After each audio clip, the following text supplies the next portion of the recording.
এই জগতে কারোর মধ্যে যদি একটু কষ্ট হয় দেখবেন সে ভগবানকে ডাকে না। যদি একটু কেউ কষ্ট পায়, একটু দুঃখ পায়, সে ভগবানকে ডাকে না। কেন ডাকে না? তুমি কেন কষ্ট দিলে? কষ্ট দিয়েছো তুমি, তাই তোমায় ডাকবো না। কিন্তু রাধারানী এত কষ্ট পেয়েছেন বাদিনীর ঘরে থেকে, কোনোদিন গোবিন্দকে সে ভোলেনি। এরকম ভক্ত অনেক আছে বাবা, যেমন হরিদাস ঠাকুর শত শত চাবুকের আঘাত সহ্য করেছে, কিন্তু কখনো কৃষ্ণকে ভোলেনি। আরও কি বলেছে? আঘাত যতই দাও শক্তি দিও সহিবার। হে দয়াময়, তুমি আমায় যতই আঘাত দাও না কেন, আমাকে শক্তি দাও যেন আমি তোমায় ভুলে না যাই। এটা হলো ভক্তের লক্ষণ। ভক্ত জীবনে যত কষ্টই পাক, সে কখনো গোবিন্দকে ছাড়া থাকতে পারে না। তার একটা প্রমাণ একটু বলি বাবা, শুনুন। মহাভারতের কথা একটু বলি। মহাভারতে যখন ভগবান কৃষ্ণ হস্তিনাপুরে যখন গোবিন্দ ধর্মরাজ যুধিষ্ঠিরকে রাজা করলেন, রাজা করবার পর ভগবান কৃষ্ণ আমার রথের উপরে বসে আছে, বসে কুন্তি পিসিমাকে ডাকছে, পিসিমা এদিকে এসো। কাছে ডেকে নিয়ে বলছে, পিসিমা জীবনে অনেক কষ্ট পেয়েছো, অনেক দুঃখ পেয়েছো, তোমার 5 সন্তানকে নিয়ে তুমি বনে বনে জীবন কাটিয়েছো। আজ তোমার ছেলে হস্তিনাপুরে রাজা, তুমি রাজমাতা হয়েছ। পিসিমা সমস্ত দুঃখের অবসান ঘটেছে তোমার, আজ তুমি রাজমাতা, তাই এবার আমাকে বিদায় দাও পিসিমা, আমি চলে যাই। হ্যাঁ,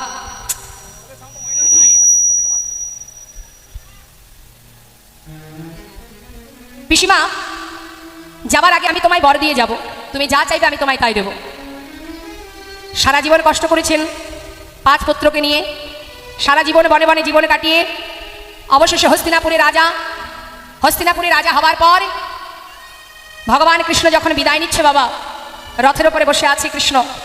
কুন্তি পিসিমা মনে মনে চিন্তা করছে, মা যে কৃষ্ণ যখনই আমাকে ছেড়ে ঘরে যায়, যাবার সময় বলে পিসিমা আমি আসি, কিন্তু আজ কেন এই কথাটা বললো আমি যাই? তবে কি আজ চলে গেলে আর আসবে না? যদি তাই হয়, কৃষ্ণকে ধরে রাখার ক্ষমতা আমার নেই। কৃষ্ণ তুমি যাওয়ার আগে আমায় বর দিতে চাও, যা চাইবো তাই দেবে তো? দেখুন মা, ভক্ত কি চাইছে ভগবানের কাছে? আমরা তো সুখ ছাড়া আর কিছু চাই না। কিন্তু যে মানুষটা সারা জীবন কষ্ট পেল, অবশেষে একটুখানি সুখের নাগাল পেল, সেই সময় ভগবানের কাছে চেয়ে বসলো, কি চাইলো? কৃষ্ণ এতদিন আমার দুঃখ ছিল, তাই তুমি আমার সঙ্গে ছিলে, আমার 5 পুত্রের সঙ্গে তুমি বন্ধুর মতো ছিলে।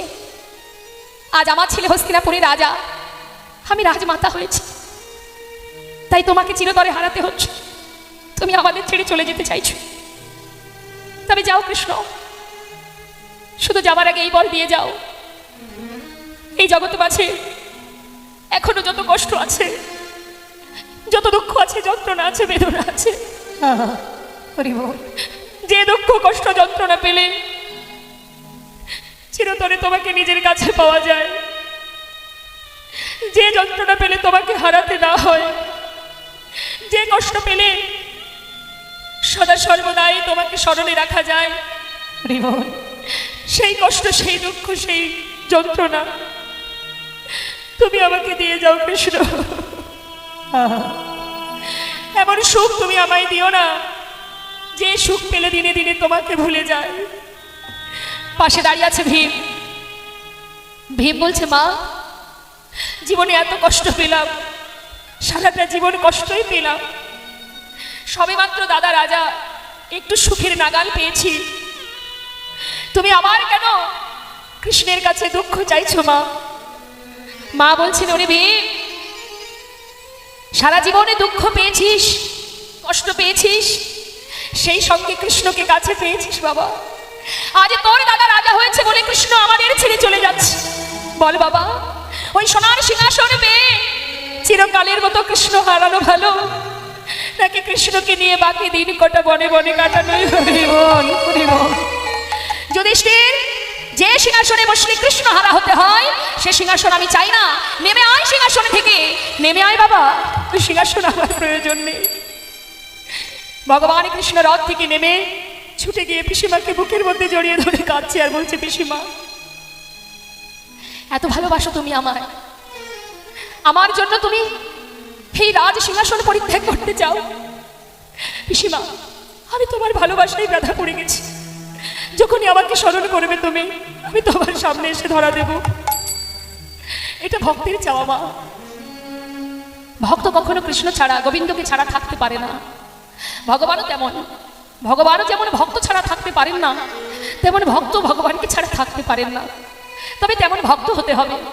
আমরা যে ভগবানের কাছে প্রার্থনা করি, আমরা যে তাকে ভালোবাসি, তার সেবা দিই, আমরা কি ভক্ত মনে হয়? না, ভক্ত হওয়া সহজ ব্যাপার নয়, অত সহজ কথা নয়। যারা যোগীমণি ঋষি যুগ যুগ ধরে ধ্যান তপস্যা করছে, শুধুমাত্র গোবিন্দের চরণ পাওয়ার জন্য বনে জঙ্গলে পড়ে আছে, তারা গোবিন্দের চরণ পাচ্ছে না। আর আমরা মায়ার জালে আবদ্ধ হয়ে মোহ মায়ার মধ্যে ডুবে থেকে দিনে একবার ভগবানকে দুটো নকুলদানা দিয়ে আমরা নিজেদেরকে ভক্ত মনে করি। হ্যাঁ, বেশিরভাগই তো ঘরে দেখেছি নকুলদানা সেবা হয়, অনেকের ঘরেই হয়, সবার ঘরে বলবো না, কিন্তু ভগবানের ভক্ত বলে আমরা গর্ববোধ করি, আমরা বড় ভক্ত, দিনে 5 বার সেবা দিচ্ছি, আমি বড় ভক্ত। অত সহজ নয়। যদি কখনো মনের মধ্যে তৈরি হয় যে আমি ভক্ত, তবেই কিন্তু অহংকার তৈরি হয়ে যাবে। এইটাই অহংকার যে আমি ভক্ত, এটা ভাবলেই বিপদ, তাহলে আর ভক্ত হওয়া যাবে না। মহাজন বললেন যে ভক্ত হবে তার স্বভাব হবে সর্বদাই দীনতা। তৃণাদপি শুনেছি এন তরুরিব সহিষ্ণুনা অমানির মানদিন কীর্তনীয় সদাহ। পাণ্ডিত্য দিয়ে কখনো ভগবানকে পাওয়া যায় না। আপনার যদি শাস্ত্র জ্ঞান থাকে, আপনার অনেক বিদ্যা অধ্যয়ন করা আছে, অনেক শাস্ত্র অধ্যয়ন করা আছে, আপনি যদি মনে করেন আমি সব জানি অর্থাৎ আমি ভক্ত, তবেই ভুল হয়ে যাবে বাবা। পাণ্ডিত্য থাকলেই হবে না, তোমার মধ্যে যদি ভক্তি না থাকে। যদি তুমি ভগবান ভক্তেরই প্রাণ, তবে কেন দুঃখ অবদয়াময়, তবে কেন দুঃখ যদি তুমি ভগবান ভক্তেরই প্রাণ, তবে কেন দুঃখ দাও ও গো দয়াময়, তবে কেন দুঃখ দাও। তুমি যে জীবন, তুমি যে মরণ, তুমি যে সকলের কারণ অগদয়াময়, তবে কেন দুঃখ দাও। তুমি যে জীবন, তুমি যে মরণ, তুমি যে সকলের কারণ দয়াময়, তবে কেন দুঃখ দাও। তুমি যদি ভগবান ভক্তেরই প্রাণ, তবে কেন দুঃখ দাও। হরে কি পাবাই, তবে কেন দুঃখ দাও। তুমি যে কামনা, তুমি যে ভাবনা, তুমি যে ভক্তির দান অগদয়াময়, তবে কেন দুঃখ দাও। তুমি যে কামনা, তুমি যে ভাবনা, তুমি যে ভক্তির দান দয়াময়, তবে কেন দুঃখ দাও। যদি তুমি ভগবান ভক্তেরই প্রাণ, তবে কেন দুঃখ দাও ও গো কৃপাময়, তবে কেন দুঃখ দাও। যারা রাধেশ্যাম জানিতা জগৎ বিপাকে পড়েছি, নদিয়া নাগরী নয় শুধু, জগতে সবাই বিপাকে পড়েছি আমরা। কি দান চাইছেন ভগবান? গৌরহরি চাইছেন হে জীব আমাকে দেহদান দেহদান দেহদান। এই জগৎ মাঝে আমরা যা কিছু নিয়ে বেঁচে আছি বাবা, সব কিছুর বিনিময়ে সরকারকে খাজনা দিতে হয়। একবার চিন্তা করেছেন কখনো? একবার কখনো ভেবে দেখেছেন, অনুভব করেছেন জগতে যার জন্য মারামারি হানাহানি কাটাকাটি চলছে, যার জন্য এই স্বাধীন কৃষ্ণ ভজনের মানব দেহটা মাটি করছি, আদৌ কি তারা আমার? সকাল থেকে রাত্রি পর্যন্ত আমরা যে অহরহ আমার আমার করে দ্বন্দ্ব করে চলেছি, একবার ভেবে দেখো আমি কে আমার? আমার বলতে কি আছে? কিছুই তোমার নয়। আজ যেটার প্রতি তুমি পাবার জন্য তুমি লড়াই করছো, যুদ্ধ করছো, তাহলে যখন তুমি চলে যাবে তোমার সম্পদের মালিক আর একজন হয়ে যাবে। অর্থাৎ এই জগতে আমার বলতে কিছুই নেই। এই দেহটা এটাও আমার নয়। যে নামে আপনারা আমাকে সবাই চেনেন, প্রত্যেকের আলাদা আলাদা নাম আছে, আলাদা আলাদা ঠিকানা আছে। বলে একবার ভেবে দেখুন, যে ঠিকানা নিয়ে ঘুরে বেড়াচ্ছেন সেটা কিন্তু আপনার আসল ঠিকানা নয়। যে নাম নিয়ে আমরা ব্যবহার করছি এটাও আমার নয়। আবার এই যে দেহটা এটাও কিন্তু আমার নয়। এই যে দেহটা এটা আমি পেয়েছি অনেক কষ্ট করে, আমরা সবাই। কতদিন কষ্ট করেছি, 84 লক্ষ জনই ভ্রমণ করেছি, পশুকুলে, কীটকুলে, পক্ষীকুলে, সমস্ত কুলে জন্ম পেয়েছি। আর ভগবানের কাছে কেঁদেছি, প্রার্থনা করেছি, অনুনয় বিনয় করেছি যে তুমি মানব দেহ করে যদি মর্তে পাঠাও, ভাবে গিয়ে তোমার নাম, তোমার পূজা, তোমার সেবা করব। তাই করুণাময় এতদিনের সাধনার জন্য, সাধনায় সন্তুষ্ট হয়ে আমরা যে প্রতিজ্ঞাবদ্ধ হয়েছি, যার কারণে সুন্দর মানব দেহটা পেয়েছি, পঞ্চভূতে গঠিত দেহ। কিন্তু আমি যখন চলে যাব, দেহটা কি আমার সঙ্গে যাবে? যাবে না। অর্থাৎ দেহটা পড়ে থাকবে, যেটাকে বলা হয় অসার দেহ। এই দেহটা থেকে যাবে, আমি চলে যাব। যে নাম নিয়ে আমরা ঘুরে বেড়াচ্ছি, এই নামটাও আমার নয়। আমি যখন জন্মগ্রহণ করেছিলাম তখন আমার কোনো নাম ছিল না। আমি জন্ম নেবার পর কেউ না কেউ আমাকে এই নামটা দিয়েছে, সেটাই আমি ব্যবহার করছি। যে জমিতে ফসল ফলাচ্ছি তার জন্য সরকারকে খাজনা দিতে হয়, যে বাড়িতে বাস করি তার জন্য সরকারকে খাজনা দিতে হয়, যে পথে চলি তার জন্য ট্যাক্স দিতে হয়। তাহলে আমার বলতে কি আছে জগতে? কিছুই নেই বাবা। তাহলে আমার শাস্ত্রে মহাজন বললেন, আমার বলতে জগতে একটা জিনিস আছে, সেটাকে আমার, শুধু আমার, যার ভাগ কেউ নেবে না। সেটা হলো একমাত্র গৌর হরির যুগলী চরণকে কেউ যদি নিজের ধন সম্পদ মনে করতে পারে, ভগবানের চরণকে নিজের ধন সম্পদ মনে করো। শ্রী গৌরাঙ্গের দুটি পদ, যার ধন সম্পদ সে জানে ভগতি রস সার। নিতাই গৌর হরিবল। অর্থাৎ এই জগতের সম্পদ, এই জগতের ধন, এগুলো আমার নয়। যেখান থেকে এসেছি, যিনি পাঠিয়েছেন তিনিই আমার সর্বেশ্বর। তাই তো করুণাময় প্রভু বললেন, তোমরা যে সবাই মায়ার বালিশ মাথায় দিয়ে মোহঘুমি ঘুমিয়ে আছো, হে যে কাতব কান্তাকাস্তে পুত্র সংসারায় বতিব বিচিত্র নলিনী জলগত তারলাং তদ্বদ অতিশয় চপলা। কাতব কান্তাকাস্তে পুত্র, কেউ কারো নয়। মহাজন কত সুন্দর পদাবলিতে বোঝাচ্ছেন। কি বলছেন? বলছেন, আপন আপনি করছো যারে। এই গানগুলোকে গানের মতো করে শুনলে হবে না, প্রত্যেকটা গানের অর্থ আছে, মানে আছে। সেগুলোকে আমাদের তার মধ্যে একটু ধ্যান দিতে হবে, সেটাকে অন্তর দিয়ে বুঝতে হবে। কত সুন্দরভাবে বলে গেল। কি বলছি? আপন আপনি করিছো যারে, সে তো আপনি নয়, দিন ফুরালে বুঝিবে তখন আপন যে পর হয়। আহা, কত সুন্দর কথা। আরো কি বললেন? ভাই বলো, বন্ধু বলো, কেউ তো কারো নয়, মনি রে কেউ তো কারো নয়। অগত 4 দিনের দেখাশোনা। পরিচয়টা কেমন? আমাদের সম্পর্কটা কেমন? সাধারণ দৃষ্টান্ত দিয়ে বোঝাই মা। আপনি রাস্তা দিয়ে চলছেন একা, সঙ্গে যদি একজন অচেনা ব্যক্তি আপনার সঙ্গে 5 ঘন্টা একই সাথে চলাচল করে, দেখবেন তার সঙ্গে আপনার একটা বন্ধুত্ব হয়। ঠিক তেমন সংসার জীবনটাও তাই। অগত 4 দিনের দেখাশোনা, ওই পথের পরিচয়, কেউ তো কারো নয়, মনে রে কেউ তো কারো নয়। হৃদয় গৌর হরিবল হরিবল। মনরে কেউ তো কারো নয়, মনরে কেউ তো কারো নয়। তাই তো শাস্ত্রে বললেন, সময় করিয়া পথটি ধরিয়া যেবা চলে দ্রুত গতি, সময়ের শেষে অনাশেষে যেন চলে যায় আপন বাসতে। সপে দাও, নিজেকে সপে দাও। আহা, ভগবান বললেন, কিছুই চাই না, ধন ঐশ্বর্য এই জগতে তোমার বলতে যা আছে কিছুই আমার প্রয়োজন নেই। শুধুমাত্র তোমার কাছে আমার একটাই চাওয়া, সেটা কি? দেহদান, দেহদান, দেহদান। অর্থাৎ এই দেহটা যেটা তোমরা চেয়েছো আমি তোমাদের দিয়েছি, সেটাই আমাকে দান করে দাও। কলিযুগে আর কিছু আছে দেওয়া? কত সুন্দর চাইলেন, শুধুমাত্র দেহটা সঁপে দাও গৌরী চরণে, আর কিছু দিতে হবে না, নিজেকে সঁপে দাও। এমন একটা ভক্তের কথা একটু বলি বাবা, নিজেকে সঁপে দিয়েছিলেন। শাস্ত্রে বললেন, দান যদি করতে হয় ভগবানের চরণে দান করো। তাও কি দান করবে? নিজেকে দান করে দাও।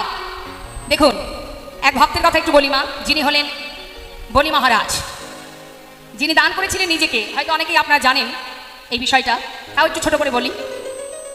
বলি মহারাজ যজ্ঞ করেছিলেন মা, দানব্রত যজ্ঞ, এবং সেই যজ্ঞে তিনি প্রতিজ্ঞা করেছিলেন যে আমার কাছে যে যা চাইবে, আমার ভাণ্ডারে যত সময় থাকবে আমি দান করব।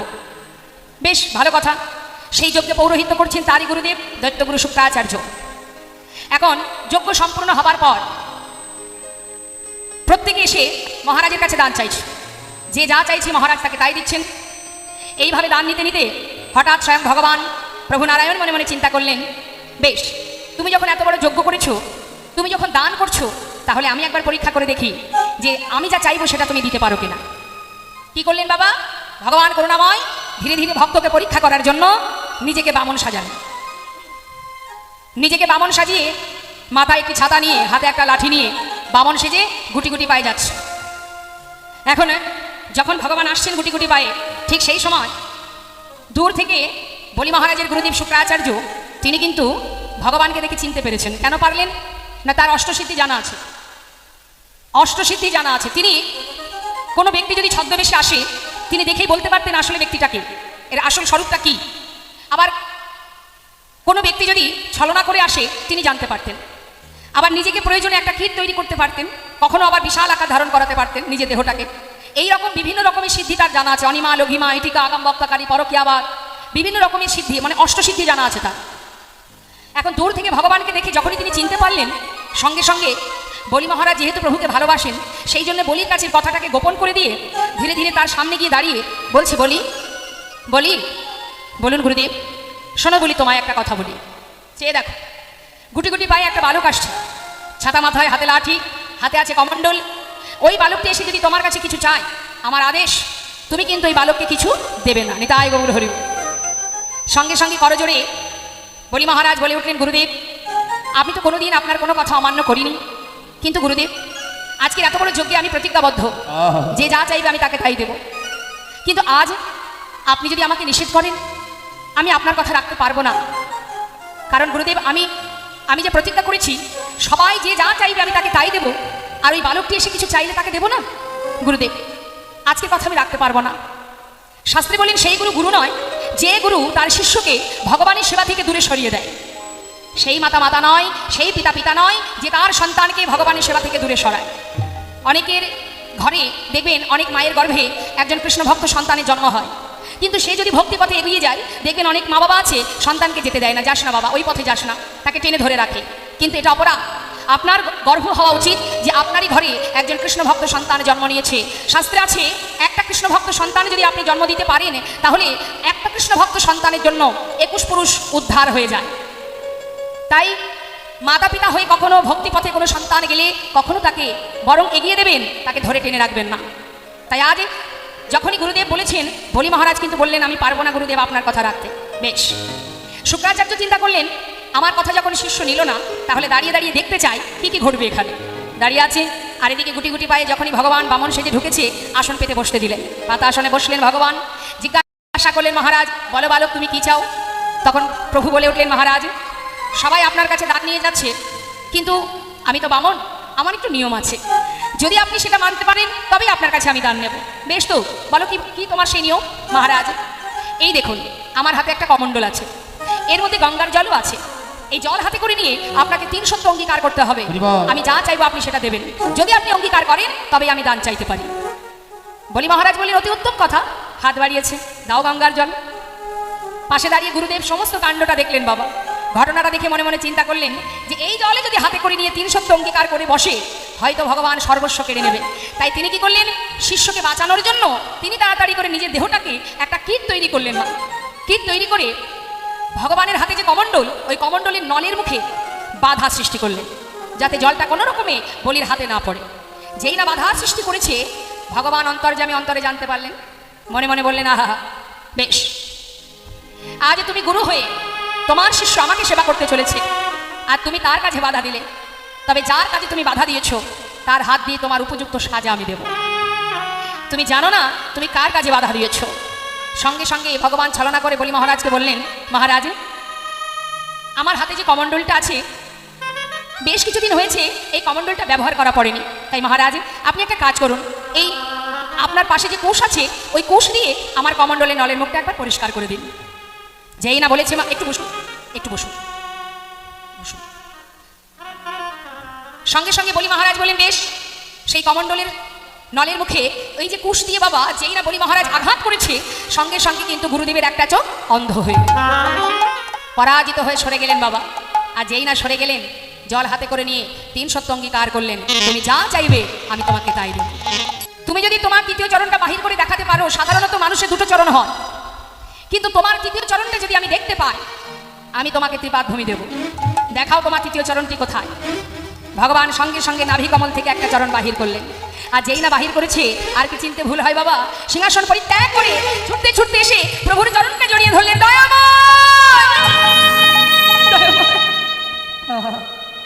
তুমি এসেছো দয়াময়, তুমি এসেছো, আজ আমি ধন্য হয়ে গেলাম। আমি চিনতে পেরেছি প্রভু, তুমি স্বয়ং নারায়ণ এসেছো আমার কাছে। আজ আমার এই যজ্ঞ পূর্ণ হলো, সার্থক হলো আমার যজ্ঞ। হে দয়াময়, কথা যখন আমি দিয়েছি তোমায়, শ্রীপাদভূমি আমি দেবই দেব। মাত্র দুটো চরণ রেখেছো, আমার বলতে জগতে যা কিছু আছে সর্বস্ব নিয়েছো, কিন্তু তোমার দেওয়া মূল্যবান সম্পদ এখনো আমার কাছে আছে, যেটা এখনো আমি তোমাকে দিইনি, সেটা হলো এই দেহ সম্পদ। তাই আজ যখন তুমি কৃপা করে এসেছো প্রভু, তোমাকে তৃতীয় চরণ রাখার জায়গা আমি দেব। দাও প্রভু, তোমার দ্বিতীয় চরণখানি আমায় দাও, যে চরণ তলে নিজেকে সঁপে দিয়ে চরণখানি আমার মস্তকে রেখে তোমার ওই চরণে আমার স্থান দাও গো। তোমার ওই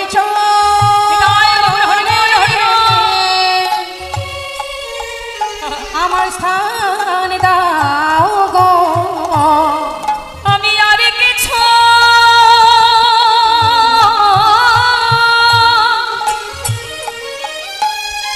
ওগো চাই না প্রভু, তোমার ওই চরণে আমার স্থান দাও গো। আমি আর কিছু হরিব ওকে চাই না দাদা, তোমার চরণে আমায় গ্রহণ করো। শুধু এ জন্মে নয়, জন্মে জন্মে যেন চরণে ছাড়া তুমি করো না গো। শুধু এ জন্মে নয়, প্রতি জন্মে জন্মে তোমার চরণ ছাড়া করো না গো। তোমার ওই চরণে আমার এই নিবেদন। যেন চরণ ছাড়া করো না গো। প্রভু তোমার ওই চরণে এই নিবেদন। চরণ ছাড়া করো না গো। তোমার ওই চরণে গ্রহণ করো। তোমার ওই চরণ নিতাই গৌর হরি বল, হরি বল। চরণ ছাড়া করো না গো। তোমার চরণ ছাড়া আমায় করো না গো। নিজেকে সঁপে দিয়েছিলেন গৌর হরির প্রভু নারায়ণের চরণে। তাই শাস্ত্রে বললে দান করলে নিজেকে দান করো, সঁপে দিলে গৌর চরণে সঁপে দাও। আর আর কি করতে হবে কলিযুগে? নিজেকে সঁপে দিয়ে মধুমাকা হরি নাম করো, আর দুফোটা বাড়ি বাড়ি শন করো। তা চলুন দুটি বাহু তুলে মধুমায় শ্রীধাম বৃন্দাবনে যাই, একটা ভজন গান শুনতে শুনতে, কেমন? হরি বল গৌর হরি বল। সবাই মিলে একবার হাত তুলে রাধা রানী কি বৃন্দাবন ধাম অপার। ভজন গান যদি শুনতে হয় তাহলে কিন্তু সবাই মিলে হাতে তালি দিয়ে গাইতে হবে। যতটা পারবেন আমার সাথে গাইবেন। বৃন্দাবন ধাম অপার, জপে যা রাধে রাধে। হরি বল হরি বল।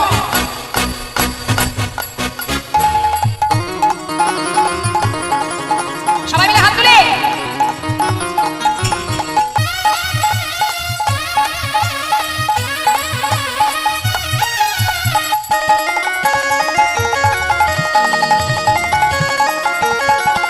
বৃন্দাবন ধাম অপার, জপে যা রাধে রাধে। ও বৃন্দাবন ধাম, বৃন্দাবন ধাম অপার, জপে যা রাধে রাধে। जपे जा राधे राधे, भजे जा राधे राधे। जपे जा राधे राधे, भजे जा राधे राधे। राधे अलबेली, राधे अलबेली सरकार, जपे जा राधे राधे। ও রাধে अलबेली, राधे अलबेली सरकार, जपे जा राधे राधे।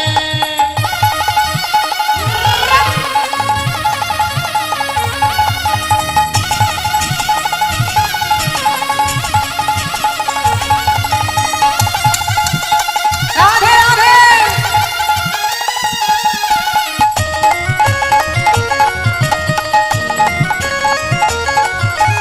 जो राधा राधा गावे, वो प्रेम पदर था पावे। जो राधा राधा गावे, जो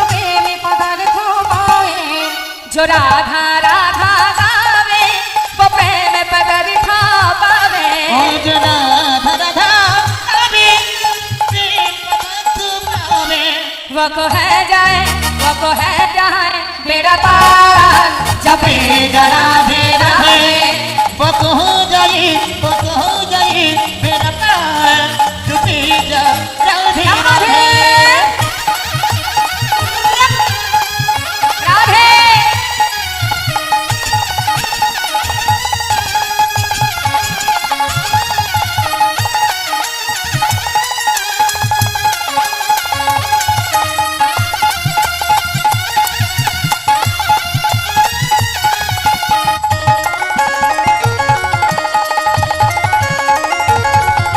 जो राधा नामी नहातो रसना जब चारा रत जो राधा नामी न होतो दशराज विचारो रोतो नहीं होतो कृष्ण अवतार जपे राधे राधे नहीं हो तो कृष्ण अवतार जपे राधे राधे वृंदावन धाम हरि बोल, राधे, राधे राधे भजे जा राधे राधे ओ जपे राधे राधे भजे जा राधे राधे राधे राधे राधा रानी की वृंदावन धाम की बाके बिहारी लाल की राधे श्याम राधे राधे এলাম আমরা মধুময় সুধাম বৃন্দাবনে ভগবান কৃষ্ণচন্দ্র তিনি যে সকলের কাছে দান চেয়েছিলেন, একদিকে লীলা আর একদিকে কিন্তু বাবা আমাদের মতো জীবকে শিক্ষা দেওয়া। ভগবান যত যত লীলা করেছেন সবই আমাদেরকে শিক্ষা দেওয়ার জন্য, কারণ আমরা সবাই জ্ঞান শূন্য হয়ে অজ্ঞানতার অন্ধকারে ডুবে বসে আছি। তাই আমাদের চৈতন্য ফেরানোর জন্য, চেতনা দান করার জন্যই প্রভুর এই নিত্য নতুন লীলা। তা আজ আমার গৌরহরি তিনি সুন্দর একটি লীলা করবার জন্য সকাল হতে না হতেই ক্ষীরসর নবনী সেবা করে বনমাঝে গিয়ে সখাগণকে সাথে করে নিয়ে আজ তিনি একটি বিনোদ খেলায় রত হলেন। খেলা খেলতে খেলতে হঠাৎ গোবিন্দ আমার সুবলের বদনটা দর্শন করে তার রাধার কথা মনে পড়ে যায়। এই সুবল সখা আর রাধারানী এরা জেঠতুতো খুঁড়তুতো ভাই বোন, যার কারণে তাদের মুখের খুবই মিল আছে বাবা। এবার এত সুন্দর মুখের মিল যে একটিবার মা সুবলকে রাধা সাজিয়ে ঘরে রেখে গোবিন্দ রাধারানী আমার সুবল সেজে গিয়েছিলেন গোবিন্দের সঙ্গে দেখা করতে। এটা নিয়েও একটা লীলা আছে, আপনারা সবাই জানেন, যেটাকে বলা হয় সুবল বেশে মিলন, সুবল মিলন বলা যায়। তা রাধারানীর বদনটা আর সুবলের বদনটা এমনই মিল যে সুবলকে দেখলে তার রাধার কথা মনে পড়ে যায়। তাই আজ তিনি কি করলেন, সুবলকে সঙ্গে করে নিয়ে সখাগণকে নিয়ে বনমাঝে খেলা করতে করতে হঠাৎ সুবলের বদন দেখে তার রাধার কথা মনে পড়ে গেল। আর যখনই রাধার কথা মনে পড়ে গেছে আর কিন্তু গোবিন্দের খেলায় মন বসছে না, ভালো লাগছে না। তাই কি করেছে, সুবলের গলাটা জড়িয়ে ধরে হঠাৎ করে গোবিন্দ আমার রাধার কথা বলতে লাগলেন। খেলা রসে ছিল কানাই সুবলের রসনে, হেন কালে রাধা বদনে পড়ে গেল মনে। রথে ছিল কানাই সুবেলের সনে, হেন কালে রাধার বদন উঠে গেল মনে।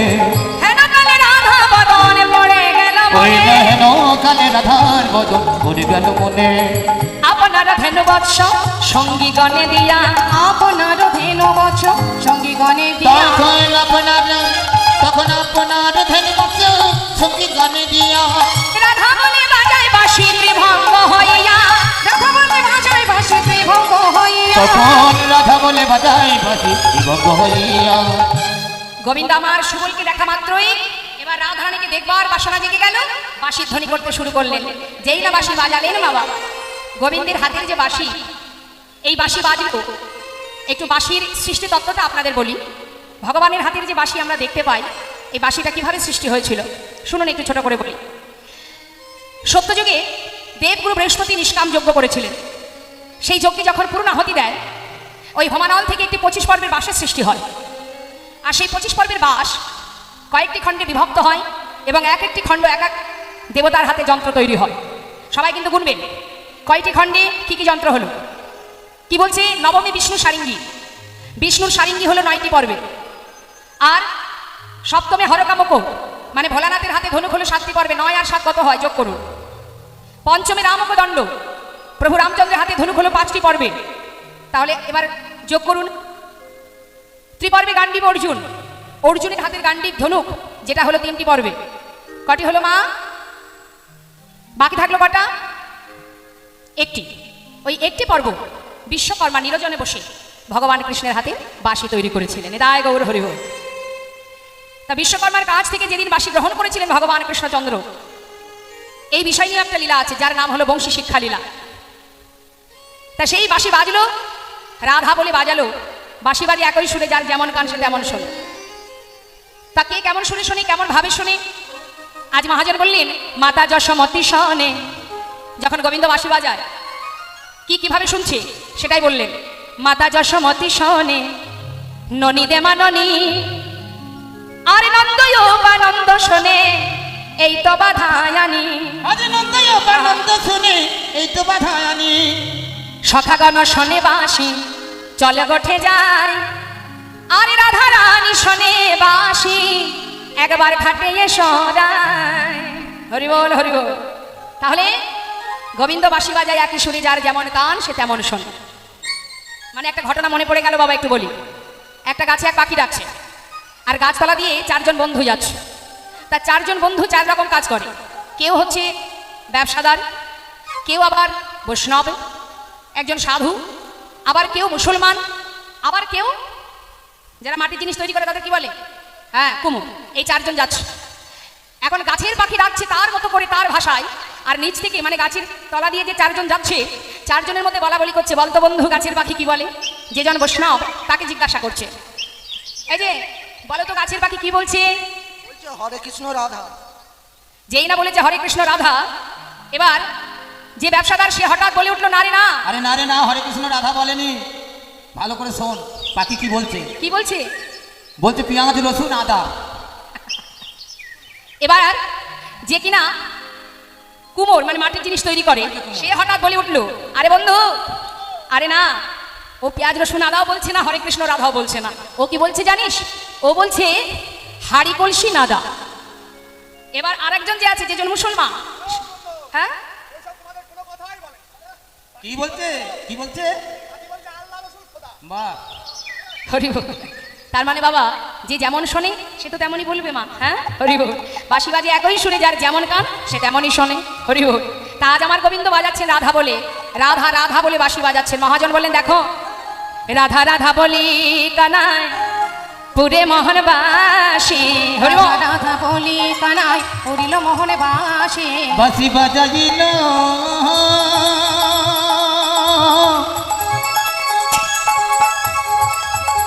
রাধা রাধা রাধা বলি, বাঁশি বাজিল বাজিল ওই বৃন্দাবনে রাধা রাধা রাধা বলে। হরি বল। বাঁশি বাজিল রাধা রাধা রাধা বলে, বাজিল মধুর বৃন্দাবনে। রাধা রাধা বলি কানায় পুরে মোহন বাসি। তখন রাধা রাধা বলে কানাই পুরে মোহনবাসী। শ্রীরাধিকার কর্ণে তাহা প্রবেশিল আসি। আর শিরাধিকার কর্ণে তাহা প্রবেশিল আসি। শুনি ধ্বনি সুবদনে অথির হইয়া, শুনি ধ্বনি সুবদনে অধীর হইয়া। বলে বধুরে ভেটিতে যাব আপনার দিয়া। আরে বধুরে ভেটিতে যাব আপনার দিয়া। রায় শেখর কহে এই কথা বটে, চলো চলো যাই মোরা ওই মথুরার হাটে। মথুরার হাটে। সুবল সখাকে বলছে, আরে সখা একবার আমার রাধারানীকে এনে দেখা। সুবল বলছে, দেখ কানাই, যখন তখনই তাকে এনে দেখা বললে আনা যাবে না, কারণ সে বাদিনীর ঘরে বাস করে। কি করে আনবো তাকে? তুই এক কাজ কর, তুই আপাতত বাঁশিটা বাজা, তারপরে চিন্তা পরে হবে। বাঁশি বাজিয়ে রাধারানীকে জানিয়ে দে যে তুই তাকে দেখতে চাস। গোবিন্দ আমার বাঁশি বাজালেন, শুনলেন কে? যার উদ্দেশ্যে বাজালেন, রাধারানী। হরিবল হরিবল। এখন বাঁশি তো বাজলো বাবা, আর এদিকে কি হলো দেখুন। সুবল সখা বলছে, তুই এক কাজ কর, যদি রাধারানীকে দেখতে চাস, এই বনের ভিতরে যে মা আছে আমাদের, যে যোগমায়া যোগেশ্বরী, এই যোগমায়াকে দেখুন বাবা। আপনারা জানেন যেদিন শ্রীকৃষ্ণের জন্ম হয়, সামনে আসছে দিন জন্মাষ্টমী। তাই এই জন্মাষ্টমীতে ভগবান অষ্টম গর্ভে সন্তান হয়ে এসেছিলেন, কিন্তু কংসের কারাগারে যিনি এসেছিলেন তিনি হলেন মা যোগমায়া, মা দেবকীর গর্ভে যিনি এসেছিলেন। মানে দেবকীর গর্ভে এসেছিলেন গোবিন্দ, তাকে যখন নিয়ে যায় গোকুলে, নিয়ে যাবার পর যে কন্যাকে নিয়ে আসেন, সেই কন্যাকে হরিবল, সেই কন্যাকে যাকে নিয়ে এসেছিলেন মাথায় করে, যিনি হলেন সেই যোগমায়া যোগেশ্বরী। আর সেই যে যোগমায়া মানে কংস যাকে মারার জন্য আছাড় মেরে ফেলতে চাইছিলেন, ছুটে গিয়ে ওপরে উঠে বলেছিলেন তোমার বধিবে যে গোকুলে বাড়িছে সে, ইনি হলেন সেই যোগমায়া যোগেশ্বরী, যিনি গোবিন্দের সাথে সাথে এসেছিলেন এই ধরায়। সর্বদাই গোবিন্দের সমস্ত লীলার মধ্যে তিনি থাকতেন। মা যোগমায়াকে আশ্রয় না করে ভগবান কখনো কোনো লীলা করেননি। আর মা দুর্গা যিনি হলেন মহামায়া, আর এই যে মা যোগমায়া, তাই যোগমায়াকে স্মরণ করে সর্বদাই যিনি হলেন গোবিন্দের অন্তরঙ্গ শক্তি, আর মহামায়া যিনি হলেন বহিরাঙ্গ শক্তি। তাই অন্তরঙ্গ শক্তি মা যোগমায়াকে স্মরণ করবার মাত্রই মা যোগমায়া বলে উঠলেন, হে প্রভু, আমি জানি তুমি কেন আমাকে স্মরণ করেছো, তবে প্রভু যদি তুমি রাধারানীকে দেখতে চাও তাহলে কোনো না কোনো একটা ছলনার আশ্রয় নিতে হবে। কি সেই ছলনা? না তুমি দান নেবার জন্য একটি মঙ্গল ঘট স্থাপন করে পথের ধারে দাঁড়াও, আর আমি রাধারানীকে ওই বাদিনীর ঘর থেকে মথুরার হাটে যাবার ছলা করে বাহির করে নিয়ে আসবো। গোবিন্দকে দাঁড় করালেন কিভাবে? দানই সাজিয়ে। এখন বাবা আমাদের জানতে হবে, এই যে দান, দান কিন্তু জগতে অনেক রকম আছে। তার মধ্যে তিনটে দানের কথা আমি বলি। তিনটি দান, রক্তদান, বস্ত্রদান, অন্নদান, অনেক রকমেরই দান আছে, তাই না? এই যে তিনটি দান, এই তিনটি দান হচ্ছে তামসিক দান, রাজসিক দান, সাত্ত্বিক দান। যত রকমের দান হয় এই দানের তিনটি নাম আছে, তামসিক, রাজসিক আর সাত্ত্বিক। তামসিক দান কোনগুলো? যেগুলোর মধ্যে মনে করুন আপনার কোনো একটা উপকার করে দিল কোনো এক বন্ধু, আপনি তাকে দান করছেন অর্থ, তবে কি জন্য? মদ্যপান করার জন্য। আছে না? দেখবেন অনেকে দেয়, আরে বন্ধু তুই আমার এত উপকার করেছিস, তাহলে নে তোকে 500 টাকা দিলাম কি 1000 টাকা দিলাম, তুই তোর সময় মতো বাজার থেকে খেয়ে নিস, নিতাই গৌর হরি। এটাও কিন্তু দান বাবা। কিন্তু এই যে দান, উভয় অপরাধ, যে দেবে এবং যে নেবে দুজনেরই অপরাধ। এটাকে বলা হয় তামসিক দান। রাজসিক দানটা কেমন? আপনার অনেক টাকা আছে, আপনি কোনো না কোনো হরিবাসরে দান করছেন, আপনি বস্ত্র দান করছেন, অন্ন দান করছেন, 50,000 টাকা হরিবাসরে ডোনেশন করছেন। এই যে দান করলেন, করার পিছনে আপনার একটা উদ্দেশ্য থাকবে। সেটা কি? আমি এত কিছু দিয়েছি, যখনই আমি যাব আমাকে সব থেকে বড় চেয়ারটা, দামি চেয়ারটা দেবে। আমি যখনই যাব আমার নাম বারবার মাইকে ঘোষণা করবে, আমাকে সবাই মাথায় করে রাখবে। এই যে যশ খ্যাতি পাবার আশা, এটাকে বলা হয় রাজসিক দান। তাই ভগবান তোমাকে দিয়েছে, তুমি দান করো।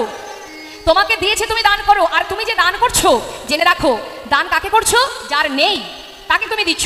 অর্থাৎ এলাকায় যদি ভিখারি না থাকে, আপনার অনেক টাকা আছে, আপনি দেবেন কাকে? যদি আপনার কাছে কোনো ভিখারি ভিক্ষা না চায়, তাহলে আপনি দিতে পারবেন? তাহলে দিচ্ছেন আপনি, তাহলে পুণ্যটা হচ্ছে কার? আপনি কিন্তু দান করছেন, তাহলে লাভ হচ্ছে আপনার। আর ভিখারি আছে বলেই আপনি দান করতে পারছেন। কেউ যদি ভিখারি হয়, কাঙাল কাঙালিনী হয়, এই যে বস্ত্র দান হয় বাবা, বস্ত্র যার নেই তাকে দেওয়া হয়। গ্রামের মধ্যে, এলাকার মধ্যে যারা দিনহীন কাঙাল কাঙালিনী থাকে তাদেরকে বস্ত্র দেওয়া হয়। তা এলাকায় যদি কোনো কাঙালিনী না থাকে, তাহলে কি কেউ বস্ত্র দেবে? তাহলে আমি দিচ্ছি, আমার আছে, কিন্তু দেওয়ার জায়গা যদি না থাকে তাহলে আমি দেবো কোথায়? তাহলে লাভ কার? যে নিচ্ছে তার নয়, যে দিচ্ছে। তাই কখনো অহংকার করতে নেই। কেউ যদি যশ খ্যাতি পাওয়ার জন্য দান করে, তাহলেই সে দান বৃথা হয়ে যাবে। আর শাস্ত্রে কি বললেন? সাত্ত্বিক দান। সাত্ত্বিক দানটা কেমন? যে দানের পিছনে কোনো চাওয়া পাওয়া থাকে না, কোনো উদ্দেশ্য থাকে না। আমরা ভগবানকে দান করি বটে, কিন্তু আমাদের এর পিছনে, এই দানের পিছনে কিছু উদ্দেশ্য থেকে যায়। কেউ দেখবেন হরিবাসরে এই কমিটির ভক্তরা যখন গ্রামে চাঁদা তুলতে যায়, বা এই যে ঠাকুর ঘরে প্রণাম করতে যায়, দেখবেন 100 টাকা 500 টাকা দেওয়ার সময় মনে মনে বাসনা করে। কি বাসনা? কারণ মনে করুন ছেলে চাকরি হবে, ভগবানের কাছে 500 টাকা দিয়ে বললেন, হে প্রভু আমার ছেলেটা যদি চাকরি পায়, আমি পরের বছর 500 টাকা 5000 টাকা দিয়ে যাব। এই যে ভগবানকে দেওয়া, হে ভগবান এই দিলাম তোমায়, মানে ঘুষ দেওয়া, তুমি যদি দাও তবে পাবে, না হলে পাবে না। 100 টাকা দিলাম, দিয়ে কি বললাম? আমার ছেলে বা আমার নাতিপুতি যাই হোক, যে কোনো আশা, যদি মাধ্যমিকে ভালো রেজাল্ট করে ফার্স্ট ডিভিশনে ভালো নাম্বার করতে পারে, আমি পরের বছর অমুক দেবো তমুক দেবো। এই যে উদ্দেশ্য স্বরূপ দান, ভগবান কাছে দেওয়া মানে বায়না করা, যদি দিতে পারো তাহলে পাবে। এটাকে বলা হয় উদ্দেশ্য স্বরূপ দান। কখনো চাইতে নেই, চাওয়ার দরকার নেই। সাত্ত্বিক দান সেটাই, আমি চাইবো না কিছু, আমি যতটুকু দেব শুধু প্রভুর কাছে আমার বাসনা থাকবে, দয়াময় তুমি আমায় যা দিয়েছ তার থেকে আমি তোমায় যতটুকু দিলাম, হে প্রভু আমার এই দানটুকু যেন বৃথা না হয়, যেন তোমার সেবাই লাগে। আপনার 100 টাকা থাক, আপনার 50 টাকা থাক, সেটুকুই দিন না, কিন্তু পিছনে কিছু চাওয়ার দরকার নেই। চাইবার কি বা প্রয়োজন? না চাইতেই সব পাওয়া যায়, যদি একবার তাকে ভরসা করা যায়, যদি বিশ্বাস করা যায়। কোনো প্রয়োজন নেই। সুদামা সারা জীবনে কষ্ট পেয়েছে, তার পিতৃ সম্পদ থেকে শুরু করে যা কিছু ছিল একটু একটু করে ভগবান সব কেড়ে নিয়েছিলেন। অবশেষে গাছের গোড়ায় তার স্ত্রী তার সন্তানদের নিয়ে দিন কাটতো, কিন্তু কোনোদিন কৃষ্ণের কাছে কিচ্ছু সে চায়নি। কিন্তু নিঃশ্বাসে প্রশ্বাসে শুধু তাকেই ভালোবেসে গেছে, হরিবল। নাম জপ করে গেছে। তাই শাস্ত্রে বললেন চাইতে হয় না, চাওয়ার কোনো দরকার নেই। এই ভুলগুলো আমাদেরকে শুধরাতে হবে। অনেকে আছে দেখবেন অনেকে আছে বাবা 100 টাকা দিয়ে বলে আমার নামটা একটু ঘোষণা করে দিন। এটা কার জন্য? সাধারণ মানুষ যেন জানতে পারে যে আমি 100 টাকা দিয়েছি। হরিব, কোনো লাভ আছে? মানুষকে জানিয়ে লাভ আছে কিছু? হরিব, আপনি যার উদ্দেশ্যে দিচ্ছেন সে জানলেই তো যথেষ্ট। তার মানে এই দান কিন্তু আপনার বৃথা হয়ে যাচ্ছে, জেনে রাখুন। আবার অনেক ভক্ত আছে, তারা যতই দিক না কেন তারা শুধু একটাই কথা বলে, যেন আমার নামটুকু বলো না। হরিব, আমি যার উদ্দেশ্যে দিয়েছি যদি তার সেবাই লেগে যায়, এটাই আমার জীবনের বড় পাওয়া। তাই কখনো নিজের যশ খ্যাতি পাওয়ার জন্য, সম্মান বাড়ানোর জন্য, নিজের জন্য কখনো কোনোদিন ভগবানের কাছে কিছু চাইতে নেই, বলতে নেই, দরকার নেই। সবই পাবে। হৃদয় মন্দিরে পরমাত্মা রূপে ভগবান বসে আছে, তুমি বলার আগেই সে সবই জানতে পারবে। তুমি কি করছো, কোথায় যাচ্ছ, কিভাবে চলছো, সবই সে জানে। আসুন একটা ভজনের মধ্যে দিয়ে আপনাদের আমি বলবো, প্রত্যেকটা কথা আমি বুঝিয়ে দেবো কি বলছে দেখুন। শাস্ত্রে বলছে, হিন্দি ভজন, আমি বাংলায় বুঝিয়ে দেবো, খুব সুন্দর। কি বলছে? বংশীওয়ালে মানে কৃষ্ণ। কি বলছে? এক ভক্ত বলছে, বংশীওয়ালে কো তুমি ইয়াদ কর লো। ইয়াদ করা মানে স্মরণ করা। তুমি গোবিন্দকে স্মরণ করো, তাহলে কি হবে? এক পলকে তোমার সমস্ত কষ্ট দূর হবে, যখন তুমি পরিপূর্ণভাবে তাকে বিশ্বাস করতে শিখবে। বংশীওয়ালে কো তুমি ইয়াদ কর লো, বংশীওয়ালে কো তুমি ইয়াদ কর লো, कष्ट पल में कटेंगे तुम्हारे। बंसी वाले ओ बंसी वाले को तुम याद करना, कष्ट पल में कटेंगे तुम्हारे। बंसी वाले को तुम याद कर लो, बंसी वाले को तुम याद कर लो, कष्ट पल में कटेंगे तुम्हारे। उसने कर दी, हाँ उसने कर दी, उसने कर दी नजर जब दया की, सारे कंगर बनेंगे सितारे। बंसी वाले को तुम याद कर लो, कष्ट पल में कटेंगे तुम्हारे। बंसी वाले को तुम याद कर लो।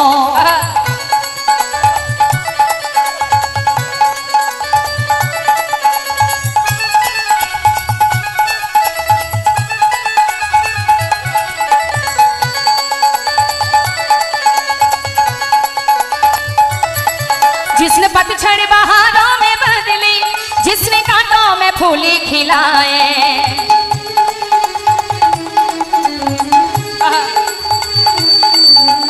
কি বলেন কথাটা? যিনি একমাত্র পারেন শুকনো বনের ভিতরে বাহার আনতে, যিনি পারে কাটাতে ফুল ফোটাতে, যিনি পারে গরিবকে রাজা করতে, আবার যিনি পারে রাজাকে ভিখারি করতে, সেই একমাত্র পারে যিনি সৃষ্টিকর্তা ভগবান, যিনি জগৎজীবকে সৃষ্টি করেন। তাই বলছেন মহাজন, কি বলছে? जिसने पतझड़ बहारों में बदली, जिसने कांटों में फूली खिलाए।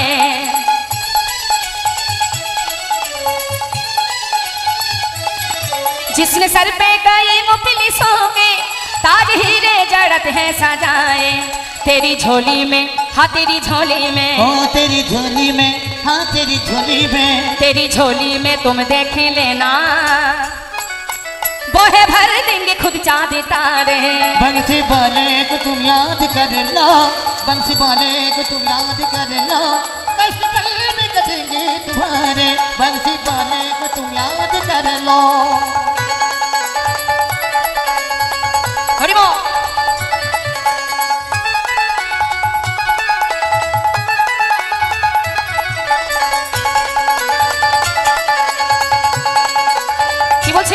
तुम छुपाओ उसी से भला, कौन कैसा वो सब जानते हैं।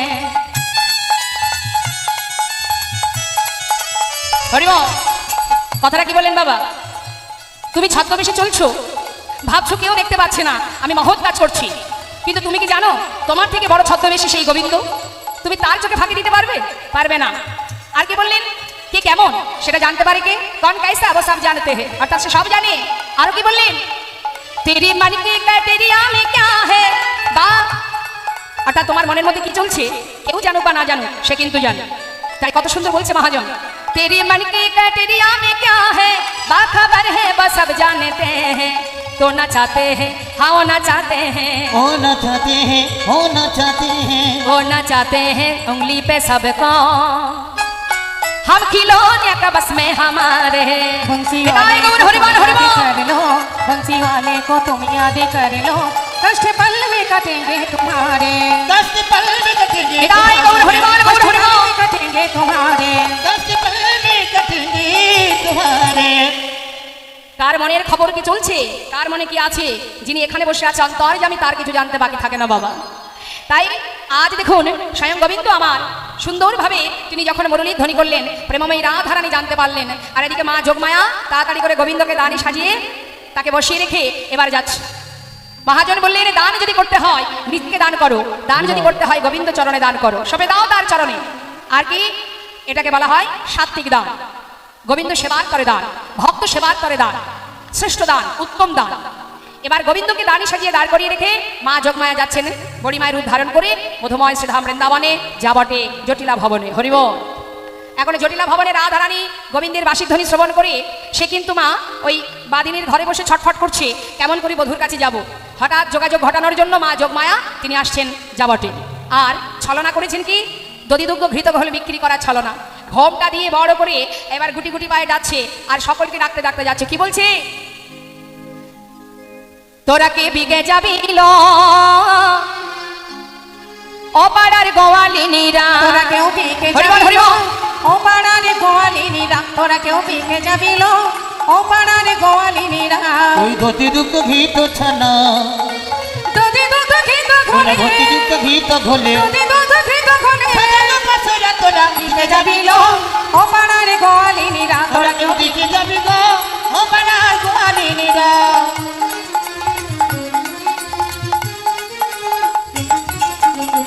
কি বলতে বলতে যাচ্ছে দধি দুগ্ধ ঘৃত ঘোল বিক্রি করবার জন্য তোরা কি কেউ যাবি হাটে ডাকতে ডাকতে যাচ্ছে এমন সময় জটিলা ভবনে এসে ডাকছে জটিলা বলি আয় কুটিলা তোরা কেউ ঘরে আছিস যেই না চিৎকার করে ডেকেছে বাবা সঙ্গে সঙ্গে কুটিলা তাড়াতাড়ি করে এসে দরজা খুলেছে দরজা খুলে দেখছে বাইরে বৃদ্ধ বড়িমাই বড়িমাইকে নিয়ে গিয়ে ঘরের মধ্যে বসালেন আর বড়িমাই কোনো না কোনো ছলনা তো করতে হবে আপনি ভগবানের সেবার জন্য যদি কখনো কোনো ছলনা করেন কখনো কোনো সময় যদি আপনাকে গোবিন্দ দর্শনের জন্য বা গোবিন্দ সেবার জন্য আপনাকে যদি মিথ্যা কথা বলতে হয় আপনি জেনে রাখুন এতে কিন্তু কোনো অপরাধ হয় না শ্রীমতী রাধারানী সূর্য পূজার ছলা করে গিয়েছিলেন গোবিন্দ সেবায় মা শাশুড়ির কাছ থেকে অনুমতি নিয়ে তিনি কিন্তু মিথ্যা বলেছিলেন কিন্তু সম্পূর্ণ মিথ্যা বলা ভুল হবে তার কারণ গিয়েছিলেন গোবিন্দ দর্শনে কিন্তু সেও ভানু পূজা করেছিলেন সূর্য পূজাও করেছিলেন আবার গোবিন্দের সেবাও দিয়েছিলেন তাই গৌর হরিবল তাই আজ মা যোগমায়া বৃদ্ধ বড়িমায়ের রূপ ধারণ করে এসে জটিলার ঘরে বসে বলে এই জটিলে বয়স তো কম হয়নি হ্যাঁ ভালোই তো বয়স হয়েছে দেখছি তা বলি অনেক তো বয়স হলো বলি মরবি কবে রে হ্যাঁ আচ্ছা আচ্ছা যাকে তোর বাড়িতে এলাম তোরা সবাই ভালো আছিস তো ভালো আছিস যাক তা আজ এলাম কেন জানিস শুনলাম ওই মথুরার হাটে নাকি ঘিয়ের দরে ঘোল বিক্রি হচ্ছে চিন্তা করলাম আমি তো হাটে যাব তা আমি তো সর্বদাই তোদের ভালোই চাই তা যদি তোরা কেউ যাস বড়িমাই ও বড়িমাই জটিলা বলছে ও মা কি আর বলবো তোমায় যাওয়ার মতো সেই বয়স কি আমার আর আছে গো হ্যাঁ দেখতে পাচ্ছ না চোখে ঠিকঠাক দেখতে পাই না কানে একটু একটু শুনতে পাই ঠিকঠাক চলতে পারি না আমি আর কি করে হাটে যাই বলো যখন ক্ষমতা ছিল প্রতিদিন হাটে গেছি এখন আর সে ক্ষমতা নেই কি করে যাবো এই শোন আরে তা তুই না হয় পারবি না তা তোর মেয়ে কুটিলা আছে তো তাকে না হয় আমার সঙ্গে পাঠিয়ে দে যা বলেছো বলেছো আর বলো না মা আমার মেয়েকে আমি হাটে পাঠাতে পারবো না কেন কেন ওর যে ঠিক স্বভাবটা ভালো নয় মা ওকে যদি আমি হাটে পাঠাই আমার মেয়ে কুটিলা ওর এমনই স্বভাব যে কোনো কারণেই হোক ঠিক কারোর না কারোর সঙ্গে গন্ডগোল পাকিয়ে ঝগড়া বাঁধিয়ে তারপর বাড়ি ঢুকবে মাগো ওকে আমি হাটে পাঠাতে পারবো না সে কি রে সে আর বলে কথা শোনো শোনো মা আমি আমার মেয়েকে হাটে পাঠাবো না ওর অনেক গুণ আছে ওর গুণের কথা শুনবে মায়েরা আপনারা বলুন তো কুটিলা কি শুধু বৃন্দাবনই আছে কি মনে হয় আপনাদের কুটিলা শুধু বৃন্দাবনই আছে সব জায়গায় পাওয়া যায় না এখন ঘরে ঘরে কুটিলা আছে কুটিল মতি যার দেখবেন একের ভালো সহ্য করতে পারে না সেই তো কুটিলা কারোর যদি একটু ভালো হয়েছে ব্যাস হিংসায় জ্বলে পড়ে মরবে এমনও ব্যক্তি আছে জগতে কারোর ভালো দেখলে এটা হচ্ছে কুটিলার স্বভাব তা কুট প্রকৃতির মনোভাব যারা হয় তাদের মুখ দেখলে চেনা যায় আছে এখানে সেরকম মুখ? আছে? সবাইকে দেখা যাচ্ছে না যদিও। তাহলে কুটিলা এখন ঘরে ঘরে আছে, তাই তো? কিন্তু ঘরে ঘরে থাকলে কি হবে? বৃন্দাবনের কুটিলার মতো এমন গুণ সবার নেই। শুনবেন গুণের কথা। কে বলছে? কুটিলার মা জটিলা কি বলছে?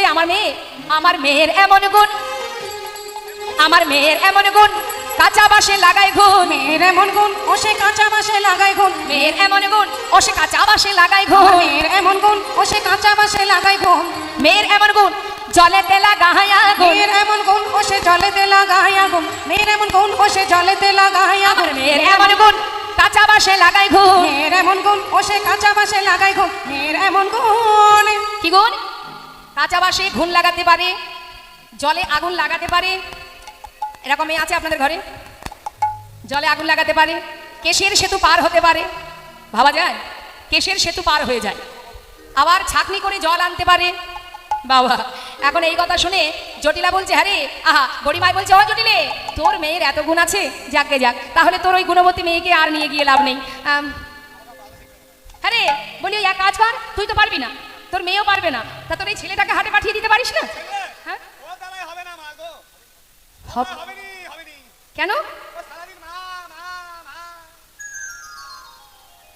সারাদিন মা হবে না? কেন হবে না? বলছে কি করে হবে বলো? ও তো একটা কাজই জানে, সারাদিন ওই ভবানী মায়ের পূজা নিয়ে বসে আছে আর সারাক্ষণ জয় মা জয় মা জয় মা করে বেড়ায়। তাহলে আর কি করা যাবে? তুই পারবি না, তোর মেয়ে চিন্তা করছে যে জন্য আসা, যে উদ্দেশ্যে আমার আশা, সবার কথা যখন হয়ে গেল, এবার আসল কথাটা বলা যাক। বলছে, শোন জটিলে, হালে করে বড় লোক হয়েছিস তো, তাই জাত ব্যবসা ছেড়ে দিয়েছিস। কথায় আছে, জাত ব্যবসা কখনো ছাড়তে নেই। ওরে, আজ যে রাজা, কাল সে ভিখারি। বলা যায় কোন দিন কপালে কি হবে? আজ না হয় ধনী আছিস, কাল যদি গরিব হয়ে যাস। একটা কথা আছে না মা, বসে খেলে রাজার ভান্ডার ফুরিয়ে যায়, কি তাই না? তা শোন, কখনো জাত ব্যবসা ছাড়তে নেই। তাই বলি, আমি তো হাটে যাচ্ছি, তোরা যদি যাস তা যাক। বলি শোন, হ্যাঁ রে, সবার কথাই তো জিজ্ঞাসা করলাম, কিন্তু আমাদের নাতনির কথাটা জিজ্ঞাসা করা হলো না। কি রে, আমার নাতনিটা কেমন আছে রে? ভালো আছে? তা তোর আমার যে নাতনিটা তোর ঘরের বৌমা করেছিস, তা তোর কথা, তুই তো শাশুড়ি, তোর কথাটা তো শোনে তো? যাক, কাজকর্ম সব ঠিকঠাক করে তো? দেখুন, ওই ওমা শ্রীমতী রাধারানী কিন্তু সম্পর্কে বড়িমাই তার দিদিমা হয়। হ্যাঁ, বড়িমাইকে দিদিমা বলে, মানে মাতা কৃত্তিদা দেবীর মা হচ্ছে এই যোগমায়া। এখন যোগমায়া সম্পর্কে রাধারানী দিদিমা হয়। তা বলছি, আমার ওই নাতনিটা ভালো আছে তো? দেখ জটিলে, একটা কথা বলি। কি হলো? কি হয়েছে? আরে খুলে বল না, কি সমস্যাটা?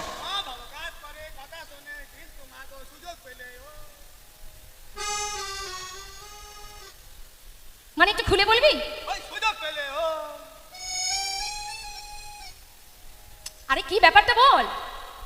সুযোগ পেলে ওই যমুনার ঘাটে গিয়ে যাবার পথে এই ব্যাপার? ও আচ্ছা আচ্ছা। হ্যাঁ রে, এই জটিলে, তোর ওই আমার নাতনি যাবার কালে এদিক ওদিক তাকায়? ঠিক আছে, দাঁড়া, একটা কাজ করি। আজ যদি আমি তোর চরণ ছুঁয়ে ওকে প্রতিজ্ঞা করাতে পারি, তা তুই কি তোর বৌমা, মানে আমার নাতনিটাকে আমার সঙ্গে হাটে পাঠাবি?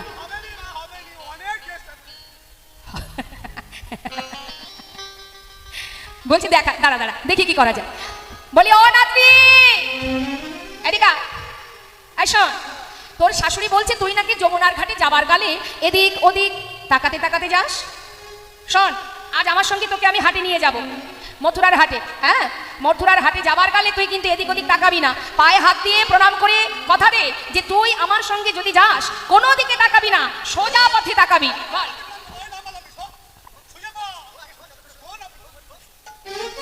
পায়ে হাত দিয়ে প্রণাম করলাম, এদিক ওদিক কোনো দিকে তাকাবো না, সোজা যাবো, তো বাঁকা পেলে দাঁড়িয়ে যাবো। সঙ্গে সঙ্গে রাধারানী আমার শাশুড়ি চরণ ছুঁয়ে বললেন, ওগো বড়িমাই, আজ আমি শাশুড়ির চরণ ছুঁয়ে প্রতিজ্ঞা করিলাম। কি প্রতিজ্ঞা?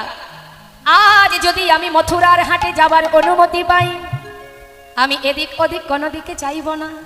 দরকার আছে? আজকে আর সে কদম গাছের ডালে বসে আছে তাই চাইতে হবে? সে তো আজ দাঁড়িয়ে আছে পথের ধারে। তাই সুযোগ পেয়ে রাধারানী কি বললেন, এই আমি কথা দিলাম, আমি এদিক ওদিক কোনো দিকে তাকাবো না, আমি একদিকে চাহিব। হৃদয় গৌর হরি বল হরি বল। আমি এদিক ওদিক চাহিব না, একদিকে চাহিব। এদিক ওদিক চাইব না মা, একদিকে চাহিব। এদিক ওদিক চাইব না মা, একদিকে চাহিব। আমি এদিক ওদিক চাইব না মা, একদিকে চাহিব। আমি এদিক ওদিক চাইব না, এই প্রতিজ্ঞা করিলাম আমি। হৃদয় গৌর হরি বল। বলিয়ে প্রতিজ্ঞা করলাম আমি। এদিক ওদিক চাইব না মা, আমি একদিকে চাহিব। একদিকে চাহিব। প্রতিজ্ঞা হলো আমি একদিকেই চাইবো, একদিকে তাকাবো, এদিক ওদিক কোনো দিকে তাকাবো না। বলি হ্যাঁ রে, জটিলে তাহলে হলো, তোর বৌমা কথা দিয়েছে, তাহলে আর চিন্তা আছে? তাহলে এবার পাঠিয়ে দে। যাও মা, আমি তোমাকে ভরসা করি, বিশ্বাস করি, তবে সাবধান, নিয়ে যাচ্ছ যাও, দেখো মা যেটা আমাদের ভয় সেটা যেন না হয়। হরি হরি। ঠিক আছে, চিন্তা করিস না, যাও মা, তাড়াতাড়ি করে বৌমাকে গুছিয়ে নিতে বলো। শ্রীমতী রাধারানী আমার এবার বড়িমাইকে নিয়ে সুন্দর করে গোবিন্দ সেবার জন্য সাজাচ্ছেন মা। হরি হরি। এখন আমাদের জানতে হবে মা, সত্যি কি জটিলা কুটিলা কৃষ্ণবাদিনী? সত্যি কি তারা গোবিন্দকে ভালোবাসে না? আমরা ভাবি এটাই, জটিলা কুটিলা গোবিন্দকে ভালোবাসে না, কৃষ্ণবাদিনী। কিন্তু মহাজন বললেন জটিলা কুটিলাও গোবিন্দকে বড় ভালোবাসে। তার প্রমাণ দিয়েছিলেন জটিলা কুটিলা কবে? যেদিন রাধারানী সর্বস্ব পরিত্যাগ করে বৃন্দাবন ছেড়ে প্রভাসে যাবার কালে যখন পথের বাহির হয়েছিল, তখন জটিলা কুটিলা আর আয়ান তিনজনে রাধারানীকে আটকাবার যখন চেষ্টা করে, তখন রাধারানী আমার মা যোগমায়াকে স্মরণ করে কালী মূর্তি ধারণ করে আয়ানের সেই পুরাবের কথা স্মরণ করিয়েছিলেন। সেই সময় জটিলা কুটিলা বলেছিলেন যে তোকে আমরা ঘরে কেন বেঁধে রেখেছিলাম জানিস? ঘরের মধ্যে যুগল পাওয়ার জন্য। তাই জটিলা কুটিলা কিন্তু কৃষ্ণবাদিনী নয় বাবা। রাধারানীকে বেঁধে রাখতো কেন ঘরে? না, যমুনার ঘাটে যখনই বৌমা যাবে, সেখানে গিয়ে যেই না গোবিন্দকে স্মরণ করবে, সেই গোবিন্দ ছুটে আসবে রাধার কাছে। আর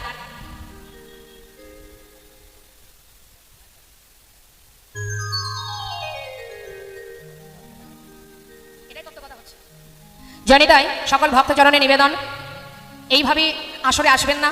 আসরে লীলা চলাকালীন আসলে সমস্যা হয়, তাই যার যেমনে দেওয়ার ইচ্ছা সকলে লীলা শেষে দেবেন। জনিতা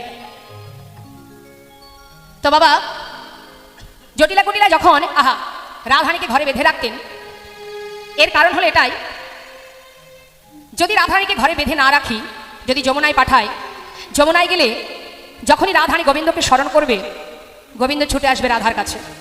আর রাধার কাছে যখনই ছুটে আসবে, রাধা গোবিন্দের মিলন হবে। তাই যদি আমরা রাধারানীকে ঘরে বেঁধে রাখতে পারি, ওই মিলনটা যমুনার ঘাটে না হয়ে আমাদের ভাঙা কুঠিরে হবে, যার কারণে রাধারানীকে বেঁধে রাখতেন। আর এবার হয়তো আপনারা বলবেন বেঁধে রাখতো ঠিক আছে, তাহলে এত কষ্ট কেন দিত?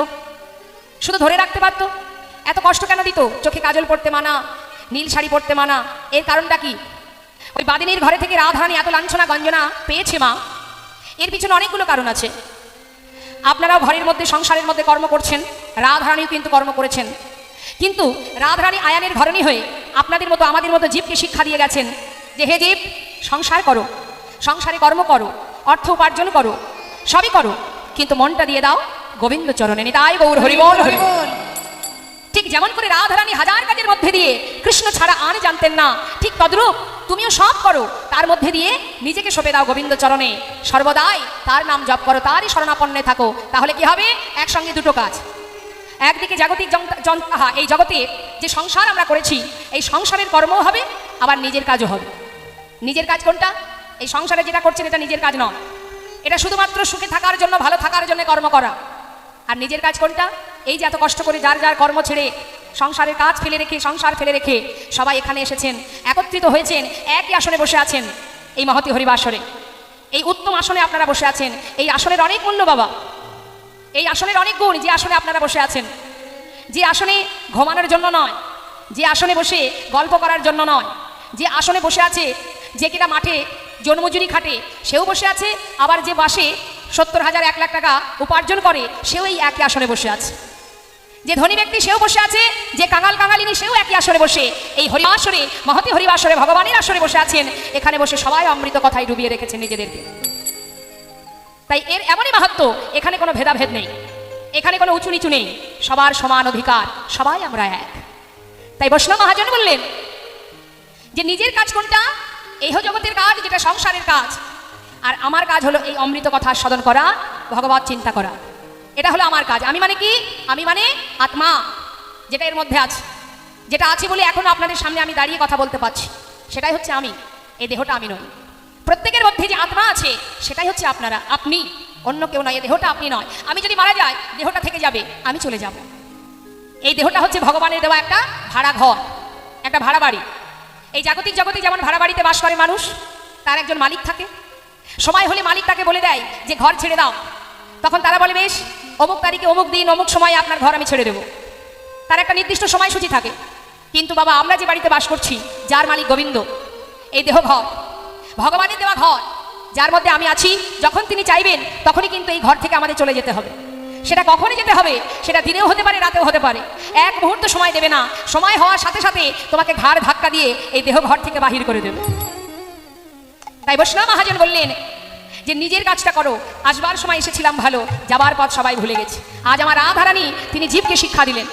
সংসারের মধ্যে থেকে, জটিলা কুটিলার ঘরে থেকে, বাদিনীর ঘরে থেকে তিনি কিভাবে কৃষ্ণ সেবা পূজা করে গেছেন।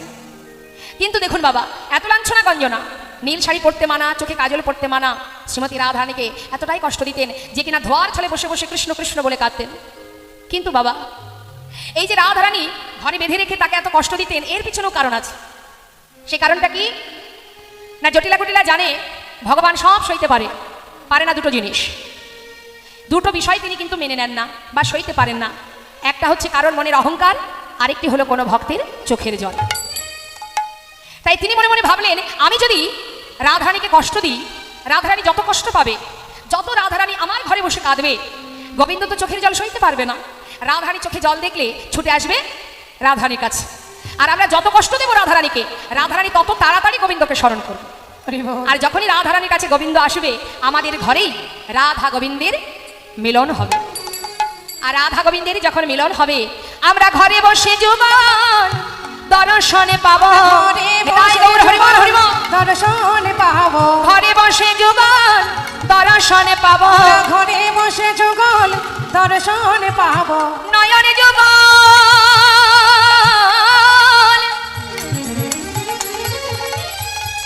ধন্য হবে, ঘরে বসে যুগল দর্শনে পাবো।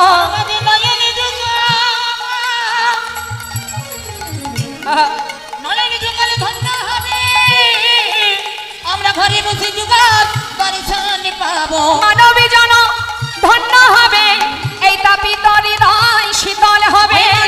হৃদয় হরি বল, হরি বল। এই তাপিত হৃদয় শীতল হবে, জন্ম ধন্য এই হবে, তাপিত হৃদয় শীতল হবে। মানব জন্ম ধন্য হবে, ঘরে বসে যুগল দর্শন পাবো। তাই তো রাধারানীকে কষ্ট দিতেন জয়নিদার। যখন শ্রীমতী রাধারানী বড়িমাইকে কাছে পেলেন, পেয়ে বলতে লাগলেন, বড়িমাই এসো, আজ যখন এসেছো আমি তোমার কাছে দুটো মনের কথা বলবো। শ্রীমতী রাধারানী দুঃখ করছে। মা কি বলছে? ও গো বড়িমা, কি আরে বলবো আমি তোমার কাছে, আজ যখন এসেছো তুমি, শোনো শোনো বড়িমাই আমার মনের কথা। তবে কথা দাও, আমি যা বলবো তোমায় কাউকে বলবে না। কত সুন্দর মহাজনের পদাবলিতে বুঝিয়ে দিলেন রাধারানী কি বলছেন। কথা শোনো বড়িমা, আমি কহিতে ডরাই যে মোর মনের দুঃখ। কথা শোনো গো বড়িমা, হরিব আমি কহিতে ডরা যে মোর মনের দুঃখ। কথা কারে না কহবি, শপথ আমার দেখাবি সচাদ মুখ। কথা কানে না কহবি, হরি বল। শপথ আমারও দেখাবি সচাদ মুখ। বাঘিনী মাঝারে বসত আমার, কথাটা কি বললেন? পদাবলিতে বললেন বাঘিনী মাঝারে বসত আমার। বাঘিনী কারা? জটিলা কুটিলা, তাদের মাঝখানে আমি বাস করি। হে বড়িমা, বাঘিনী মাঝারে বসত আমার, অগনা ছাড়ি দীঘল মাঝারে ওই বসত আমার নাচালে দীঘার। কি কহব বিশেষ অঙ্গিনা বিদে, অগনা পরি নিলাম বা। কি কহব বিশেষ আঙ্গিনা বিদে, না পড়ি নিলাম নীল বসন আমার পরিতে মানা, নীল বসন আমার আমার করতে মানা ওই গগন পানে চাইতে মানা নীল বসন আমার করিতে মানা গগন মানে চাইতে মানা নীল বচন আমার করিতেও মানা শ্রীধাম বৃন্দাবনে সমস্ত গোপী যারা যারা গোবিন্দকে ভালোবাসতেন, যাদের আঙুলে গোবিন্দকে নাচিয়েছিলেন রাসমঞ্চে, আলাভোলা গোয়ালিনী যারা যেভাবে গোবিন্দকে নাচতে বলেছে সেইভাবে গোবিন্দ রাসমঞ্চে নৃত্য করেছে। এটা ছিল শুধুমাত্র প্রেম আর শুদ্ধ ভক্তি, যেখানে কোনো পাণ্ডিত্য ছিল না। বৃন্দাবনের আলাভোলা গোয়ালিনী যারা কৃষ্ণ ছাড়া তারা আর কিছু দেখতো না, যে কিনা উদ্ধব কৃষ্ণের প্রিয় শাখা, যে কিনা বিশ্বকর্মা বৃহস্পতি গুরু বৃহস্পতির কাছ থেকে পাণ্ডিত্য অর্জন করেছিলেন, যিনি পাণ্ডিত্য দিয়ে গোবিন্দকে ভালোবাসতেন, সেই উদ্ধব কৃষ্ণের সখা, যে কিনা জ্ঞান মার্গের ভক্তি দিয়ে গোবিন্দকে ভালোবাসতেন। জ্ঞান দ্বারা সে জানতেন যে গোবিন্দ কে, সে জানতেন।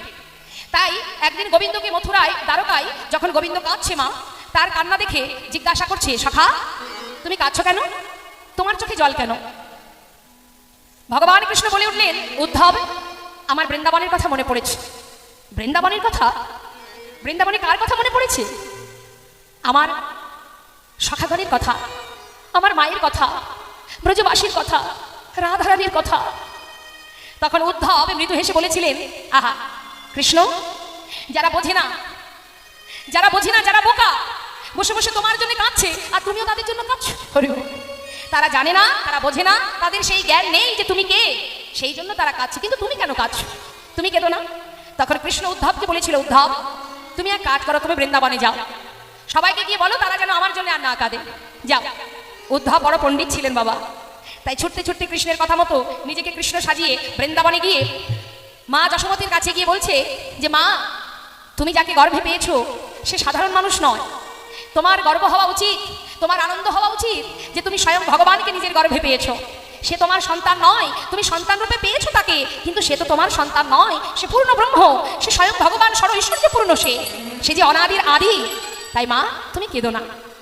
তখন মাতা যশোমতী বলেছিলেন, উদ্ধব ভেবেছিলাম তুই বড় পণ্ডিত, এখন দেখছি তোর মতো বোকা জগতে আর কেহ নাই। তাই গৌর হরি। ওরে আমার ছেলে যদি ভগবান হবে তাহলে বল যে বিশ্ব ব্রহ্মাণ্ডের মালিক সে কেন আমার আঁচল ধরে ননি খাবার জন্য বসে বসে কাঁদতো? তার তো অভাব নেই, সে তো ভগবান।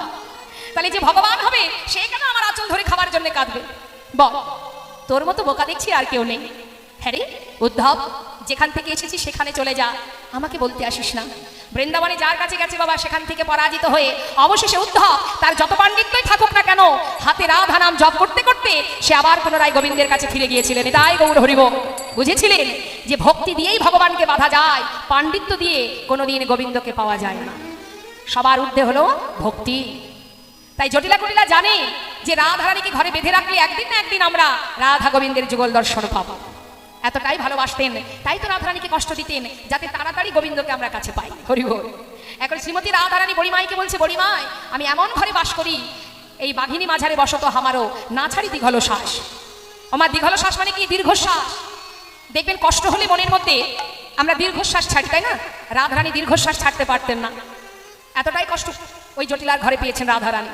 বলছে, বড়িমাই কি আর বলবো তোমার, মনে মনে স্থির করেছি নিন্দুকের মুখে অনালোভে যাইয়া যাইব বন্ধু আপাশে আমি। নিন্দুকের মুখে হরিব অনলোভে যাইয়া যাইব বন্ধু আপা। বড়িমাই যা আছে কপালে তাই হবে মন, কহায়ে উদ্ধব দাস। কপালে তাহাই তাই হবে মন, কহায়ে উদ্ধব দাস। কি বললেন মহাজন? মহাজন লীলার পাশে দাঁড়িয়ে বললেন উদ্ধব দাসের এই সুন্দর কথা বলি যে নিন্দুকের মুখে অনল ভেজাইয়া যাইব বন্ধু আবাস, অর্থাৎ আমি আমার বধূর কাছে যাবো, যা আছে কপালে তাই হোক মোর, কহে উদ্ধব দাস।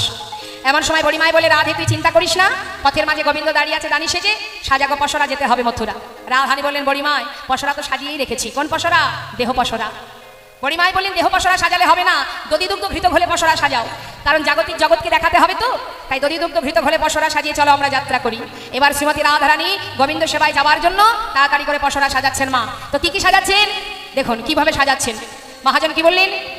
মহানা মুরলী নামে, মোহনা মুরলী নামে আকুল করিল সবে, মোহন মুরলী পরিচিত ধরনে না যায় রে আহা মই রে পরিচিত ও ধরনে না যায় রে আহা মরি রে পরিচিত আহা মরি রে পরিচিত আহা মরি রে পরিচিত ও ধরনে না যায় রে। কি বললেন? মোহন মুরলী রবে আকুল করিল সবে আর চিত ধরনে না যায়। ও বড়িমা চলো চলো বড়িমা মথুরা রবিকে যায়।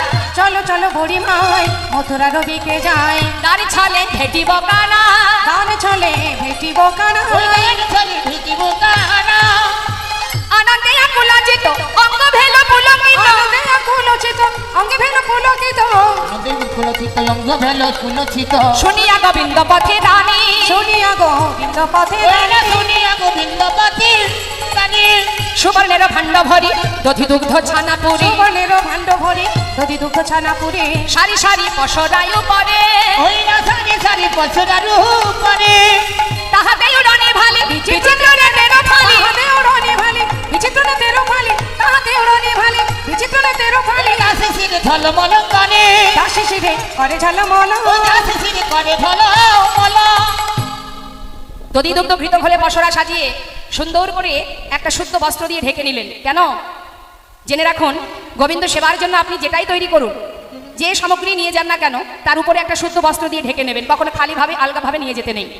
তার আধারানি শুদ্ধ বস্ত্র দিয়ে ঢেকে নিলেন কেন? না পথে যেতে যেতে বধূ সেবার সামগ্রী তো যদি কোনো কুনজর লাগে, তাই সুন্দর করে শুদ্ধ বস্ত্র দিয়ে ঢেকে নিয়ে এবার যেই না ঘর থেকে এক পা বাইরে বের করেছে, এমন সময় পিছন থেকে জটিলা ডাক দিলেন। কাকে? বড়িমাইকে। বলি, ও মা, এদিকে এসো, এদিকে এসো।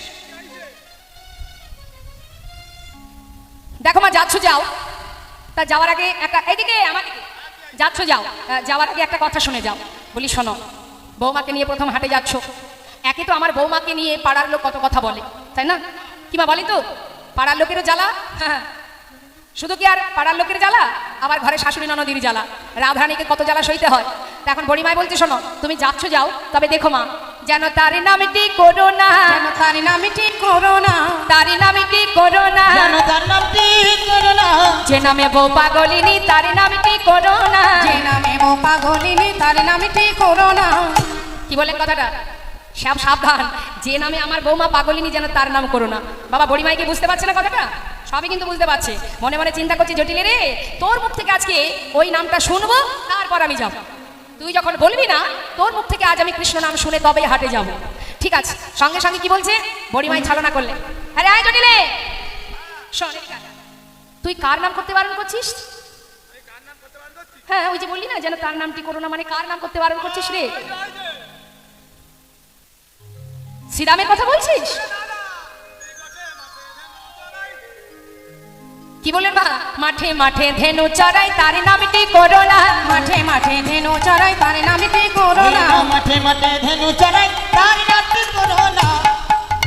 মাঠে মাঠে ধেনু চড়াই, বড়িমায়ও তো কম যায় না মা। হ্যাঁ, জটিলার মুখ থেকে কৃষ্ণ কথাটা শুনবে, তারপরে হাটে যাবে। ঠিক করেছে, তাই বড়িমায়ও ঘুরিয়ে ঘুরিয়ে কথা বলছে। হ্যাঁ, মাঠে মাঠে ধেনু চড়াই, বুঝেছি বুঝেছি, ওই মধুমঙ্গলের কথা বলছিস? ওর কথা নয়। দেখ জটিলে, সবে মাত্র যাত্রা করেছি, শুভ কাজে বাহির হলাম, পিছন থেকে ডাক দিয়ে যাত্রাটা অশুভ করে দিলি। আবার এত ঘুরিয়ে পেঁচিয়ে কথা বলার কি আছে? সোজা সাপটা বলে দে না কার নামটা। ননি চুরি করে খায় তার নামটি করো না, ননি চুরি করে খায় তার নামটি করো না। ননি চুরি করে খায় তার নামটি করো না। জটিলাও কিন্তু কম নয়, কোনো রকমের নামটা বলছে না, শুধু ঘুরিয়ে ঘুরিয়ে বলছে। আরে ননি চুরি করে, আচ্ছা বুঝেছি বুঝেছি, তুই ওই সুদামার কথা বলছিস? হ্যাঁ, সুদামের কথা বলছিস না? দেখ জটিলা, যা বলবি তাড়াতাড়ি বলো, তো হেয়ালি ভালো লাগছে না। সেই ছেলেটা কার ছেলে? নাম কি তার? নন্দের বেটা কেলে ছড়া তার নামটি করো না, নন্দের বেটা কেলে ছোড়া তার নামটি করো না। নন্দের বেটা কেলে ছড়া তার নামটি করো না। নন্দের বেটা কেলে ছোড়া? আরে তুই কৃষ্ণের কথা বলছিস? হরি হরি, মনে মনে চিন্তা করছে বড়িমা, এই তো হলো, বলবি না এখন বারবার করে যখন ঘুরিয়ে ঘুরিয়ে কথা বলবেন দেখবেন বাবা কিছুতেই হয়তো আপনি মনে আনতে পারছেন না। হঠাৎ পাশের কোনো ব্যক্তি যদি একবার সেটা বলে দেয় দেখবেন মুখ থেকে বারবার বেরিয়ে আসে হ্যাঁ হ্যাঁ কৃষ্ণ কৃষ্ণ কৃষ্ণ কৃষ্ণ। যেই না বলেছে বড়িমাই বলছে বাহ, আরে শুনবো বলেই তো এতক্ষণ অপেক্ষা করছিলাম। আরে কৃষ্ণ ওর কথা কেন স্মরণ করতে যাবো? কি জন্য স্মরণ করবো ওর কথা? আমরা কি ওর খাই না পড়ি তাই যে ওর কথা বলতে যাবো? শোন, আমরা ওই কেলে ছড়ার নাম করি না আমরা। আচ্ছা তুই বল, আরে তুই বল কার নাম করতে হবে বল। ওই এক কাজ কর, ওই ভবানী মায়ের নাম, ওই যে আমার ছেলে আয়ানদার পুজো করে, আচ্ছা ওই ভবানী মা, শ্যামা মা। শ্যামা মায়ের আরে জটিলা, আমরা তো ওই নামই করি বরাবরই। আবার নতুন কথা কি আছে? কি বললি তোমরা ওই নাম গাইতে গাইতে যাও? হ্যাঁ রে, তুই চিন্তা করিস না, আমরা ওই নামই গাইবো আর ওই নাম গাইতে গাইতেই যাব। মায়েরা বলুন তো, যে রাধারানী কৃষ্ণ ছাড়া আনে জানে না সে কি করে শ্যামা মায়ের নাম গাইবে? কিন্তু শাশুড়ির কথা রাখতে হবে। কিন্তু এমনভাবে কথাটা বলছে দুই দিকে কিন্তু কাজ হচ্ছে, একদিকে গোবিন্দ স্মরণ, একদিকে শাশুড়িকে সান্ত্বনা দেওয়া। কি বলছে কথাটা একটু রূপ দিলেই বোঝা যাবে কথার মধ্যে। কি বলছে? শ্যাম আমার, শ্যাম আমার, বোঝা যাচ্ছে মা? শ্যাম আমার। আর শাশুড়ি মা কি শুনছে? শ্যাম আমার। মনে মনে ভাবছে এমন বৌমা কয়জন আর হয়। যা বলেছি তাই গাইছে, শ্যাম আমার নাম, আমি শ্যামের শ্যাম আমার, শ্যাম আমার না। মায়েরা উলু ধরিয়ে দাও, গৌর হরি বল। শ্যাম আমার নাম, আমি শ্যামের শ্যাম আমার, শ্যাম আমার নাম। শ্যামা মার শ্যামা মার শ্যামা মার নাম, আমি শ্যামের শ্যামা মার শ্যামা মার নাম। শ্যাম আমার, শ্যাম আমার, শ্যাম আমার নাম। হরি বল, হরি বল, মায়েরা উলু ধরি। শ্যাম আমার, শ্যাম আমার নাম। আর শ্যামা মার শ্যামা মার শ্যামা মার নাম, আমি শ্যামের শ্যামা মার শ্যামা মার নাম। শ্যাম আমার, শ্যাম আমার, শ্যাম আমার নাম। আমি শ্যামের শ্যাম আমার, শ্যাম আমার নাম। শ্যামা মার শ্যামা মার শ্যামা মার নাম, আমি শ্যামের শ্যামা মার শ্যামা মার নাম। ও শ্যাম আমার, শ্যাম আমার, শ্যাম আমার নাম। আমি শ্যামের শ্যাম আমার, শ্যাম আমার নাম। আর শ্যামা মার শ্যামা মার শ্যামা মার নাম, আমি শ্যামের শ্যামা মার শ্যামা মার নাম। বলো শ্যাম আমার, শ্যাম আমার, শ্যাম আমার নাম।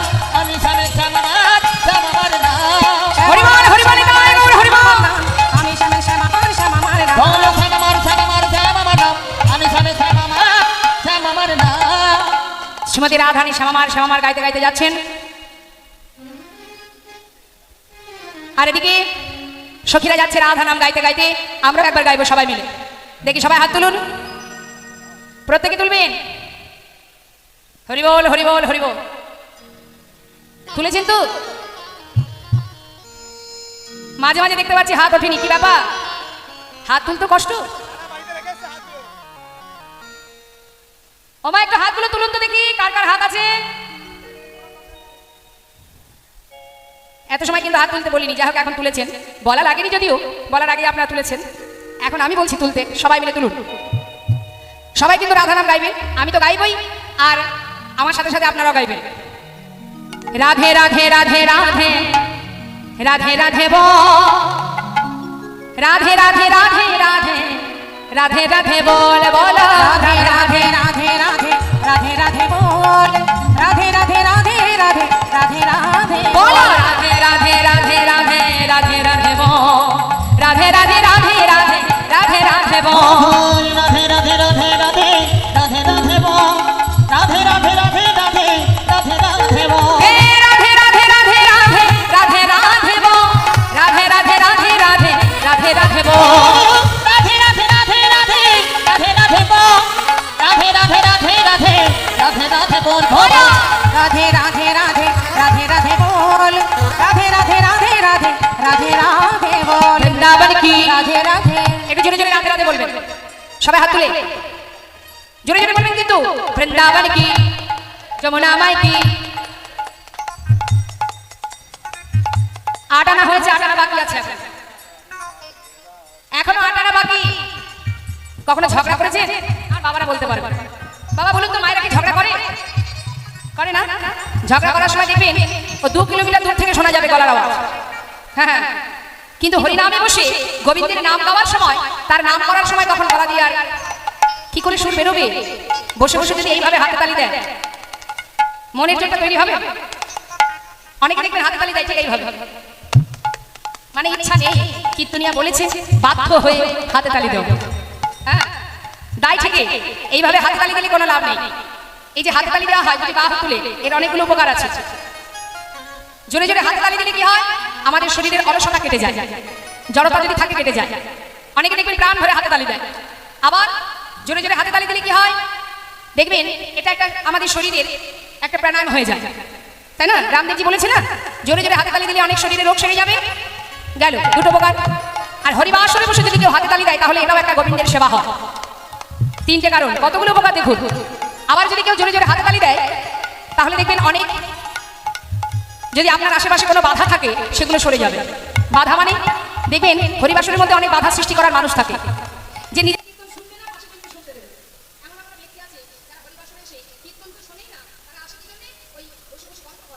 এই জল মা।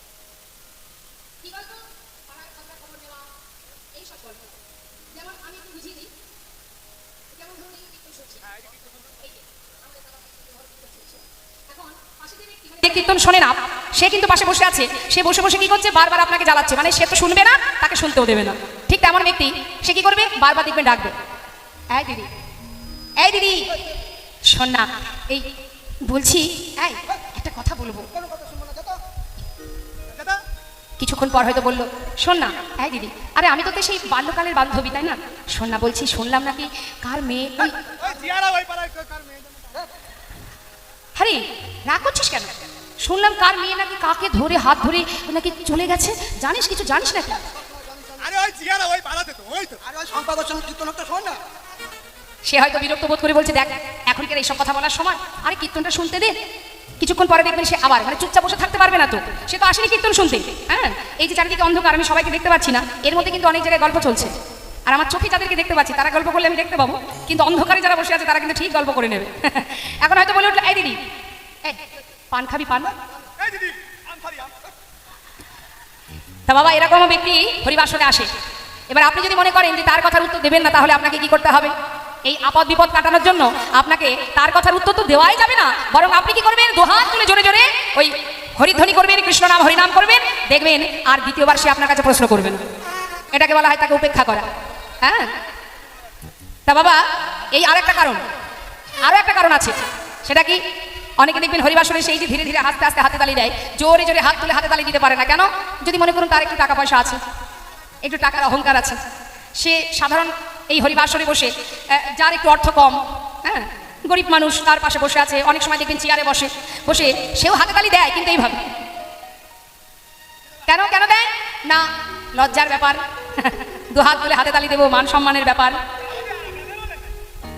তাই এমনও ব্যক্তি যদি কেউ থেকে থাকে, দেখবেন বাবা, সে যখন তার বাড়ির বাচ্চার জন্মদিন পালন করবে, যার একটু অর্থ আছে, বাড়ির বাচ্চা জন্মদিন পালন করার সময় দেখবেন অনেক কিছু আয়োজন হবে, কত কত আলো ঝাড়বাতির ব্যবস্থা হবে, মোমবাতি জ্বালানো হবে, কেক কাটা হবে, কত মানুষজন আসবে। সেই সময় নিজের বাচ্চাকে খুশি করার জন্য তখন দেখবেন জোরে জোরে হাতে তালি দেবে, হ্যাপি বার্থডে। তাহলে বাচ্চাকে খুশি করার সময় জোরে জোরে হাতে তালি, আর হরিনাম শুনতে এসে তখন আর, তাহলে এই সময় আর পারে না। কেন পারে না? অহংকার, অহংকারের জন্য সে হাতে তালি দিতে পারে না। মহাজন বললেন, হরি বল, সেই পারবে একমাত্র হাতে তালি দিতে। কে পারবে?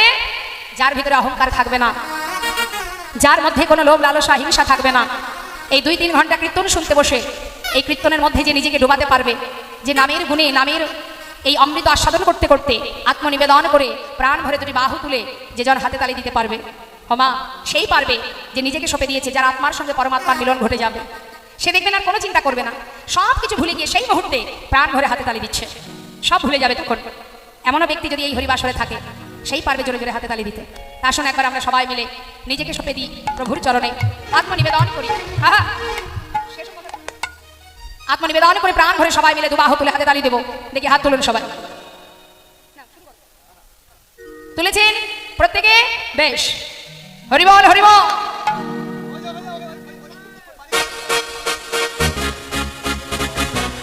জয় নিতাই, সবাই মিলে দুটি বাহু তুলে রাধে রাধে রাধে।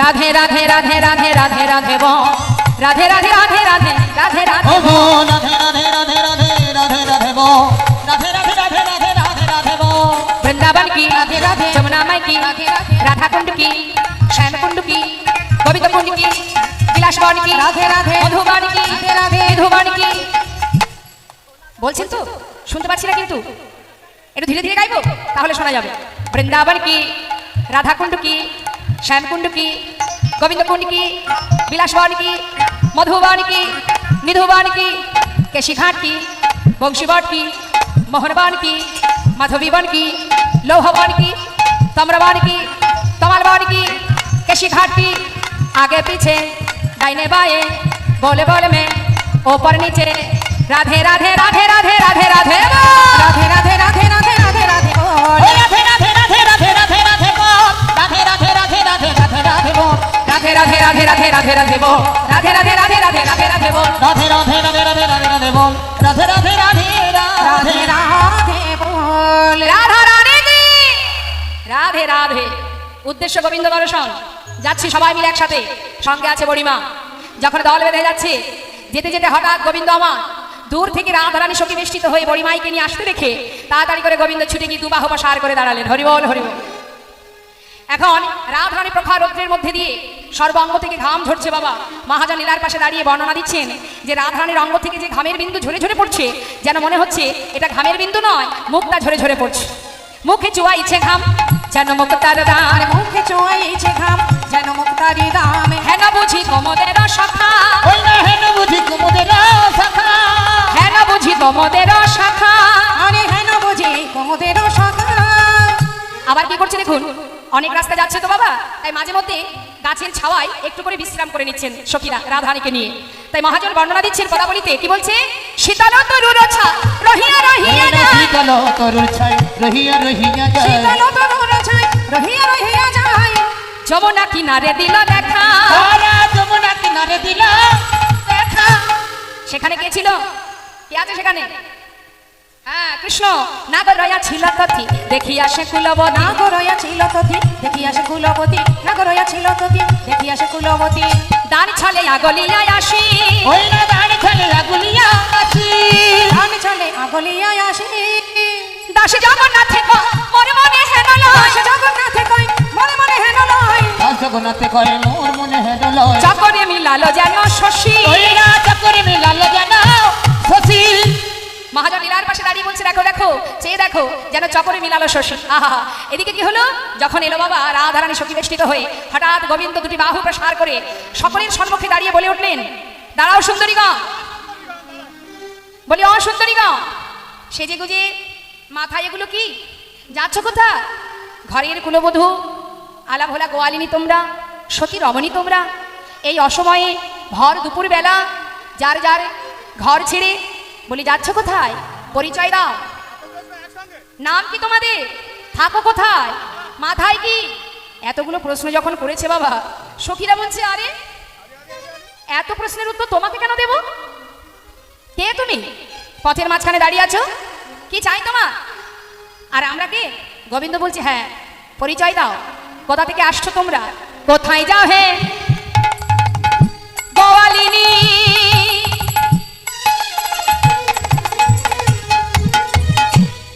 অবরাধে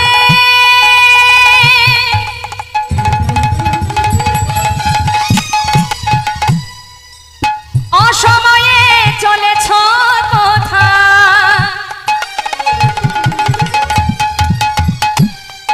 বলো বলো গোয়ালিনী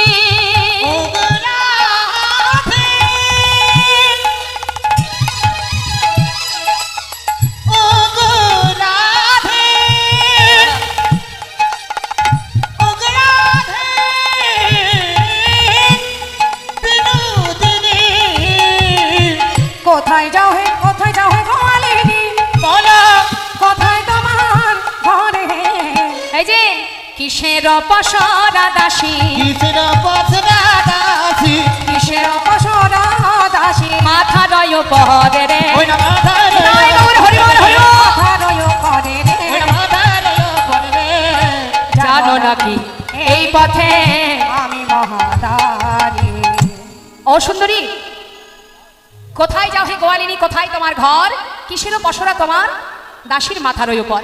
মাথায় ওগুলো কি? সখীরা বলছে আরে আরে, এত প্রশ্নের উত্তর তোমাকে কেন দেব? তুমি কে, কি তোমার পরিচয়? গোবিন্দ বলছে আমি ঘাটেরও ঘাটিয়ালা, আমি এই ঘাটের মাঝি। আমি পার হতে গেলে আমার ঘাটে পার হতে হবে। যে ঘাটে যাও না কেন সব ঘাটে একটাই মাঝি। হরিব। দেখবেন বাবা, আমাদের হিন্দু সমাজে অনেক মত আছে, এক একজন এক একজনকে ভালোবাসে, তাই না? কেউ শক্তি সাধনা করে, মানে মা কালী সেবা করে, কেউ গণেশ পূজা করে, কেউ শিব সাধনা করে, কেউ সৌর সাধনা করে। তা যে যাকেই ভালোবাসুক না কেন, পার হবার সময় কিন্তু বাবা পারের মাঝি, পারের কান্ডারি আমার গোবিন্দের ঘাটে সবাইকে পার হতে হবে। নি তাই গৌর হরি। হ্যাঁ, গন্তব্যস্থল এক, যে পথেই যাও, পথ অনেকগুলো, কিন্তু উদ্দেশ্য অর্থাৎ যেখানে আমরা যাব সেই গোবিন্দের ঘাটেই আমাদের পৌঁছাতে হবে। আর পার করলে সেই পারের কান্ডারি আমার গোবিন্দ, সেই ছাড়া আর কেউ পার করতে পারবে না। তাই গোবিন্দ বলছে শোনো, আমার পরিচয় শুনবে, এই ঘাটের ঘাটিয়াল আমি, মানে এই ঘাটের মাঝি আমি।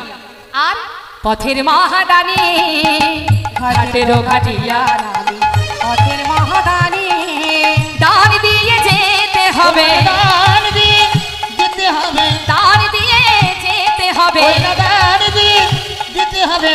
শোনো বিনোদিনী, শোনো বিনোদিনী, দান দিয়ে যেতে হবে, শোনো বিনোদিনী, শোনো বিনোদিনী। দান দেবে তারপরে পার হবে, অর্থাৎ দান দিতে হবে তোমাকে। কি দান দেবো তোমার? এখন তো আমরা মথুরার হাটে যাচ্ছি বিকিকিনি করতে, ক্ষীর সর ননি মাখন সব বিকিকিনি করে যখন ফিরে আসবো তখন দান দিয়ে যাব। ভগবান বললেন এমন কথা সবাই দিয়ে যা, একবার চলে গেলে আমার কথার কারণ মনে থাকে না, তাই আজ আর ছাড়বো না, আগে দান দেবে তারপরে যেতে দেব। সখীরা বললেন দান যোগ্যম বস্তু নাস্তি, এখন আমাদের কাছে কিছু নেই, এখন দিতে পারবো না, এখন যেতে দাও, ফেরার সময় দেব। গোবিন্দ বললেন শোনো, এই ঘাটের মাঝি আমি, এই পথের দানি আমি, তোমরা নিতই নিতই মথুরার হাটে বিক্রি করো, ক্ষীর সর ননি মাখন বিক্রি করো, প্রতিনিয়ত হাটে যাও, বেচা কেনা করো, কিন্তু তোমরা কি জানো না রাজার গাড়ি কর দিতে হয়? হ্যাঁ, কংস মহারাজ আমাকে দানি হিসাবে নিযুক্ত করেছে, তাই তোমরা আমাকে দান দেবে তারপরে যেতে দেব। যেই না বলেছে বাবা, সখীরা মনে মনে বলছে বাবা আর খুঁজে খুঁজে কাউকে পাইনি মহারাজ। হ্যাঁ, তোমার মতো একজন নিগুণীকে দানি করেছে, যার কোনো গুণ নেই। হ্যাঁ, ছেলেদের যদি গুণ না থাকে সে কি কোনো কাজে লাগে? লাগে না। তাই সখীরা তখন সুযোগ পেয়ে গোবিন্দকে জিজ্ঞাসা করছে, এই যে ও পথের দানি, তোমাকে দানি করেছে মহারাজ, তাই না? কর নেবার জন্য, দান নেবার জন্য, তা তোমাকে কোন গুণে দানি করেছে? গোবিন্দ বলছে কেন? আর এই প্রশ্নের উত্তর তোমাদের কেন দেব? তোমরা কি মনে করো আমার কি কোনো গুণ নেই? সখীরা বলছে সে কথা তো বলিনি, গুণ তোমার আছে, অনেক গুণ আছে। কি মা, গুণ আছে না গোবিন্দে? কি বলেন আপনারা? আছে তো, গুণ আছে তো গোবিন্দে। হ্যাঁ, কিন্তু সখীরা বলছে কি কোনো গুণ নেই। তাহলে গুণ আছে কিন্তু একটা ভালো গুণ নয়। শুনবে তোমার গুণের কথা বলবো? বলো দেখি কি গুণের কথা বলছো তোমরা। সখীরা বলতে শুরু করেছে, শ্যামনগর শোনো তাহলে, বলো কোন গুণে বিধি তোমার দানি করেছে, বলো বলো বলো কোন গুণে বিধি তোমায় দানি করেছে, দানি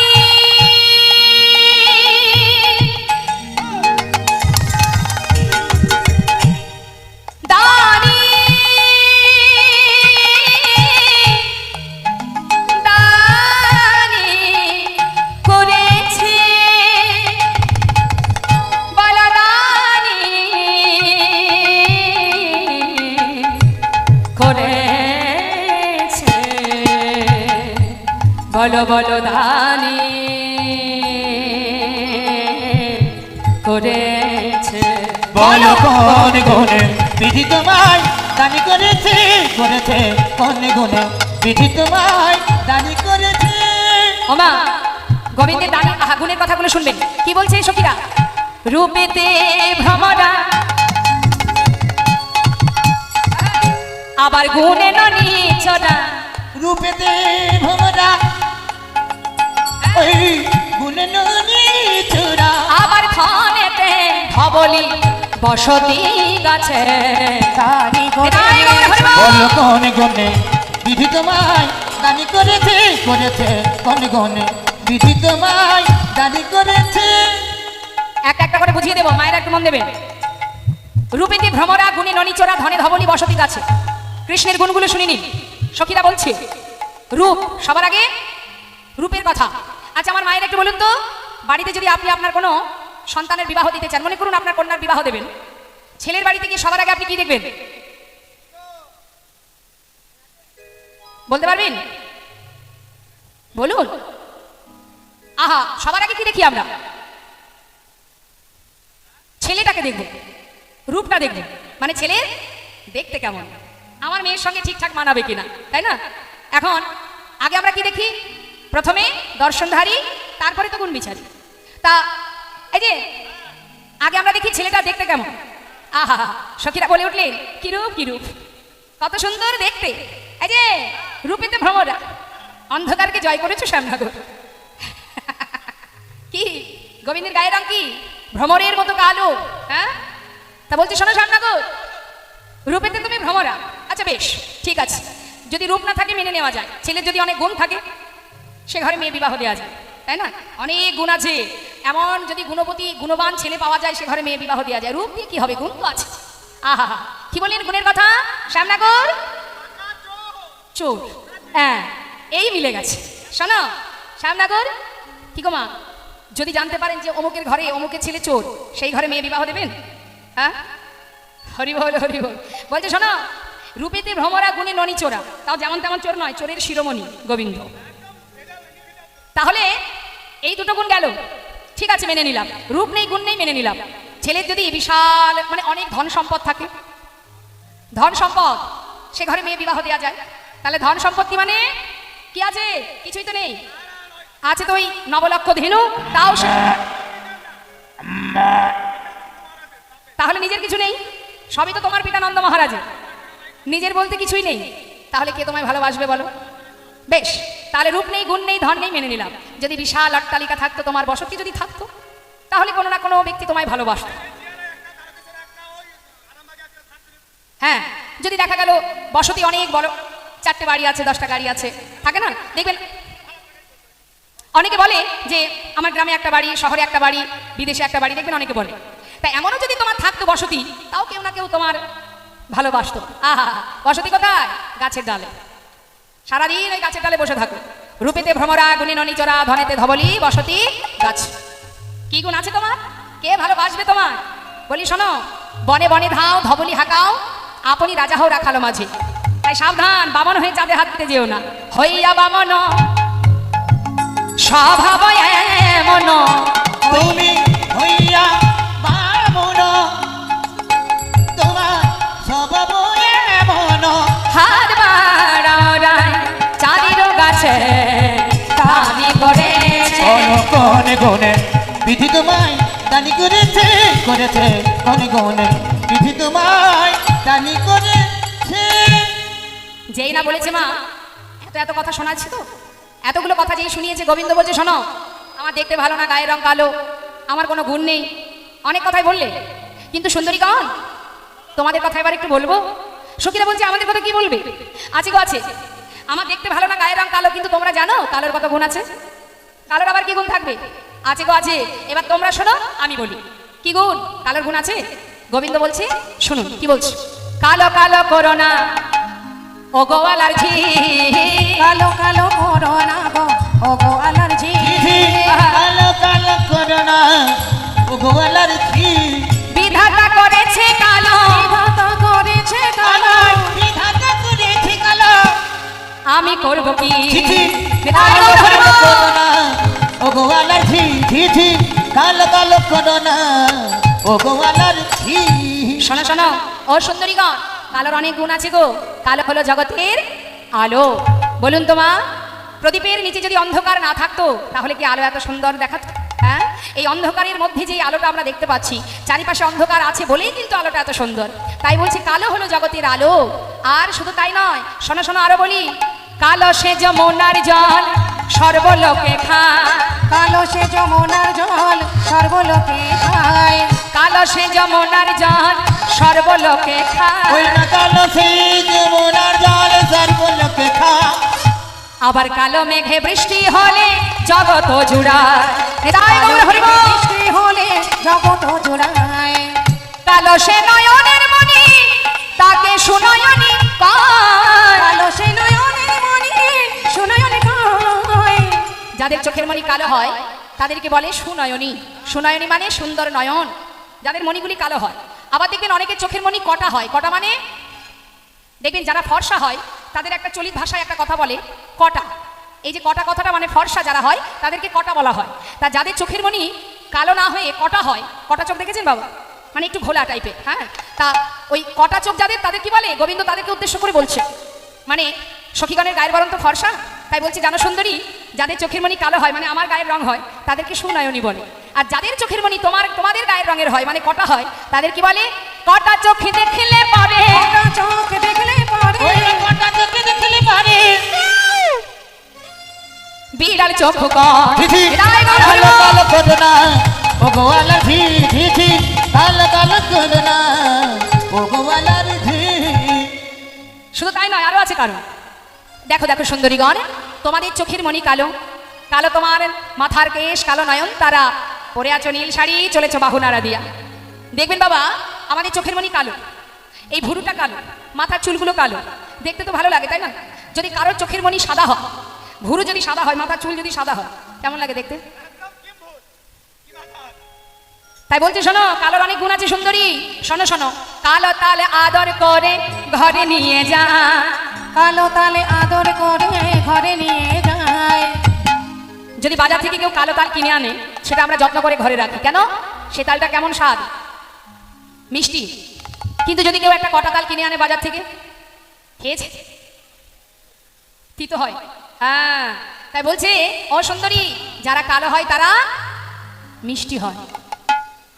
হ্যাঁ, তাই ভালো করে বেছে বেছে কালো বৌমাগুলো বাড়িতে আনবে। কালো হলে মিষ্টি হবে, আর কটা হলেই কিন্তু তিতো হয়ে যাবে। দেখবেন যারা ফর্সা হয় তাদের 20 বছর অঙ্গের যদি থাকে এক, 20 বছর পরে হয়ে যায় আর। কিন্তু যারা কালো হয় তাদের বরাবরই অঙ্গের যদি একই রকমই রয়। তাই মহাজন বললেন, কালো তালে আদর করে ঘরে নিয়ে যা। কালো তালে আদর করে ঘরে নিয়ে যায়। কটা তালে দেখলে তারে দূরেতে ফেলা। তাই গৌর হরিবল। দেখলে পারে দূরেতে ফেলা। কালো কালো করোনা ও গোয়ালার ঝি।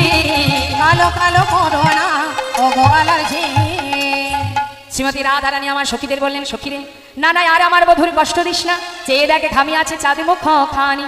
এত কথা বললি কেন? হ্যাঁ, কেন শোনালি আমার বধুকে এত কথা?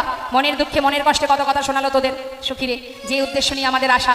হ্যাঁ, সখীরা বলছে আয় রাধে, এই আমরা এই পথে যাব না, চল আমরা অন্য পথে যাই। না না আর এমন কথা বলিস না সখী, দে পশরা দে, আমি আমার বধূ সেবা দেব। দে দে পশরায়ানি।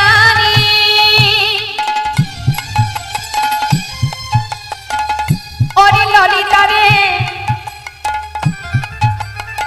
ওরে আমার বিষাখা রে, যার লাগি এসেছি আমি, আমার পরাণ বধুর সেবা দেব বলে। না না সবাই গেলে আর পাব না। ওরে মরমিয়া সখী রে, ওরে মরমিয়া সখী সখী রে, ওরে মরমিয়া সখী রে আমার। দে দে পশরায়ানি। আমি যার লাগি বিদিকিনি সেইখা ক্ষীর স্বর্ণবনে, সেইখা ক্ষীর স্বর্ণবনে। ওই না সেই খাই ক্ষীর স্বর্ণ বনে, সেই খাই ক্ষীর স্বর্ণ বনে। এত বলি মনের সুখে তুলে দিল বধুর মুখে। এত বলি মনের সুখে তুলে দিল বধুর মুখে। তখন তো বলি মনের সুখে তুলে দিল মধুর মুখে। সখী দিল রাধার বদনে গো, সখী দিল রাধার বদনে। ভজন হইল সার আচমন করিল দান। ভজন হইল সার আচমন করিল দান। ভজন হইল সার আচমন করিল দান। ভজন হইল সার আচমন করিল দান। প্রসাদ পাইল জনে জনে, প্রসাদ পাইল জনে জনে। আর প্রসাদ পাইল জনে জনে। তখন প্রসাদ পাইল জনে জনে। এত বলি মনের সুখে দুহু হেরে দুহার মুখে ও বলি মনে সুখে দুহু হেরে দুহু মুখে দুহু রূপের বলি হারি যায় দুহু রূপে বলি হারি যা দুহু রূপের মাধুরী দুহু রূপের মাধুরী দেখে আসে নয়ন ভরে দুহু রূপের মাধুরী দেখে আসে নয়ন ভরে গুণ গায় বৃন্দাবন দাসে গুণ গায় বৃন্দাবন দাসে আর গুণ গায় বৃন্দাবন দাসে গুণ গায় বৃন্দাবন দাসে বৃন্দাবন দাস ঠাকুরের সুন্দর পদাবলিতে লীলাকে আমরা বিশ্রাম রাখবো। আজ বৃন্দাবন দাস ঠাকুর যুগল দর্শন করছেন আর সকলকে বলছেন নয়ন ভরে দেখে নাও গো নয়ন ভরে দেখে নাও একবার নয়ন ভরে দেখে নাও নয়ন ভরে দেখে নাও গো আমাদের রাধা গোবিন্দের নয়ন ভরে দেখে নাও আমাদের রাধা গোবিন্দের যুগল মিলন নয়ন ভরে দেখে আমাদের রাধা গোবিন্দের যুগল মিলন নয়ন ভরে হেরে নাও গো আর ভাগ্যে হয় কি না হয় নয়ন ভরে দেখে নাও আর ভাগ্যে হয় কি না হয় নয়ন ভরে হেরে নাও গো আর ভাগ্যে হয় কি না হয় নয়ন ভরে হেরে নাও আর ভাগ্যে হয় কি না হয় নয়ন ভরে হেরে নাও নয়ন ভরে দেখে নাও গো নয়ন ভরে দেখে নাও গো জনিত জয়গৌর সকল ভক্তচরণের নিবেদন একটি বিশেষ ঘোষণা আপনারা যে যা প্রণামী দেবেন এখানে হরিবাসরের এখানে কমিটির ভক্তরা আছে সদস্যরা আছে সেখানে আপনারা দান করবেন এবং সেই সাথে আমি বলবো আপনারা দান যখন করবেন ভগবানের সেবার জন্য যতটা সম্ভব যতটা পারবেন একটু বেশি করে দেওয়ার চেষ্টা করবেন কারণ এই দান কখনো বৃথা হবে না ভগবত সেবার তরে দান এটাই হলো শ্রেষ্ঠ দান। এই যে জিয়ারা মিতালি সংঘ কমিটির ভক্তগণের হয়ে আপনাদের কাছে বিনীতভাবে নিবেদন জানাচ্ছি আগামীকাল এখানে নরনারায়ণের সেবা হবে ভোগ হবে আপনারা সবাই আসবেন এবং সেই সঙ্গে প্রসাদ গ্রহণ করবেন আরও সেই সাথে আপনারা প্রাণ ভরে মুক্ত হস্তে প্রভু সেবা নরনারায়ণের সেবার জন্য দান করবেন দান যেন বিফলে না যায় প্রার্থনা করবেন কিন্তু কোনো কিছু আশা করবেন না শুধু একটাই আশা হে প্রভু কৃষ্ণ ভক্তি দান করো যেন তোমার চরণে মতিগতি থাকে এই প্রার্থনা নিয়ে যার যতটুকু সামর্থ্য ক্ষমতা আছে প্রাণ ভরে গোবিন্দের সেবার জন্য ভক্ত সেবার জন্য দান করবেন যারা রাধে জয় রাধে জনিতা জয় গৌরে আমাদের লীলাকে বিশ্রাম রেখে আমরা যুগল দর্শন করি আমরা সবাই মিলে যুগল গুণগান গাইব তার আগে আসুন আমরা ভক্ত অনুরোধে দুটো ভজন শুনে নেব তারপরে আমরা নিতাই গৌরী জয়ধ্বনি করবো জয় নিতাই জয় গৌর সবাই মিলে একসঙ্গে গাইব একটি বাংলা ভজন গাইব জয় নিতাই জয় গৌর। আচ্ছা যদি কেউ কোনো ভক্ত ভজন গানে আনন্দ করতে চান তাহলে উঠে দাঁড়াতে পারেন। চলো চলো চলে যা বৃন্দাবনে চলো রে সবাই হাত ধরে চলো চলে যাই বৃন্দাবনে চলো রে সবাই চলো চলো চলে যা বৃন্দাবনে চলো রে সবাই শ্রীমতীর সাথে লয়ে হোলি খেলেছে কানাই চলো চলে যা বৃন্দাবনে চলো রে সবাই চলো চলো চলে যাই বৃন্দাবনে চলো রে সবাই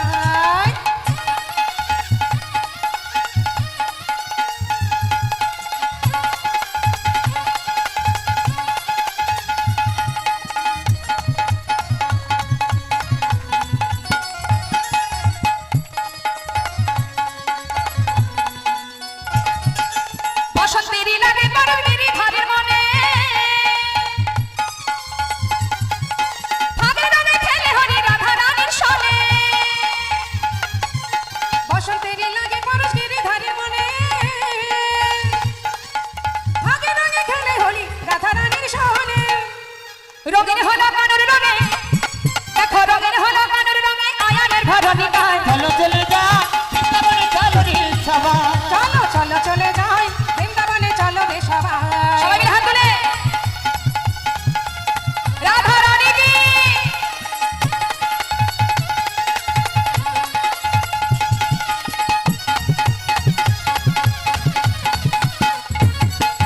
এমন খেলা খেলে দেখো মদন মোহন প্রেমের রঙে রাঙায় হয় আবালারি মন ওই না কেমন খেলা খেলে দেখো মদন মোহন প্রেমের রঙে রাঙালে হয় না বলার মোহ আহা এমন খেলা খেলে দেখো মদন মোহন প্রেমের রঙে রাঙায় হয় আবালারি মন কেমন খেলা খেলে দেখো মদন মোহন প্রেমে রঙে রাঙায় হয় অবলারি মোহন শ্রীমতী রইলা যুগবদন দেখে শ্রীমতী রইলা যুগবদন কৃষ্ণ চূড়া রাঙাটায় চলো চলে যা বৃন্দাবনে চলো রে সবাই চলো চলো চলে যাই বৃন্দাবনে চলো রে সবাই ওই না বৃন্দাবনে চলো রে সবাই বৃন্দাবনে চলো রে সবাই জয় রাধে শ্যাম আসুন আমরা সবাই মিলে নিতাই করে জয়ধ্বনি করবো সবাই বলবো জয় রাধে রাধে বল কৃষ্ণ কৃষ্ণ বল রাধে রাধে বল কৃষ্ণ কৃষ্ণ বল জয় রাধে রাধে বল কৃষ্ণ কৃষ্ণ বল রাধে রাধে বল কৃষ্ণ কৃষ্ণ বল নিতাই গৌর হরি বল নিত্যানন্দ বল শ্রী অদ্বৈত বল শ্রীবাস গদাধরের বল নিতাই গৌর হরি বল নিত্যানন্দ বল শ্রী অদ্বৈত বল শ্রী গদাধর বল হরি বল হরি বল হরি বল হরি কৌশিকনাথ প্রেমানন্দে হরি হরি বল, রাধা গোবিন্দ প্রেমানন্দে হরি হরি বল। বঞ্ছা কল্পতরুশ্চ কৃপা সিন্ধু পায় বচ পতিতানাং পাবনেভ্যো বৈষ্ণবে নমো নমো। জয় রাধেশ্যাম জনিতাঞ্জলি।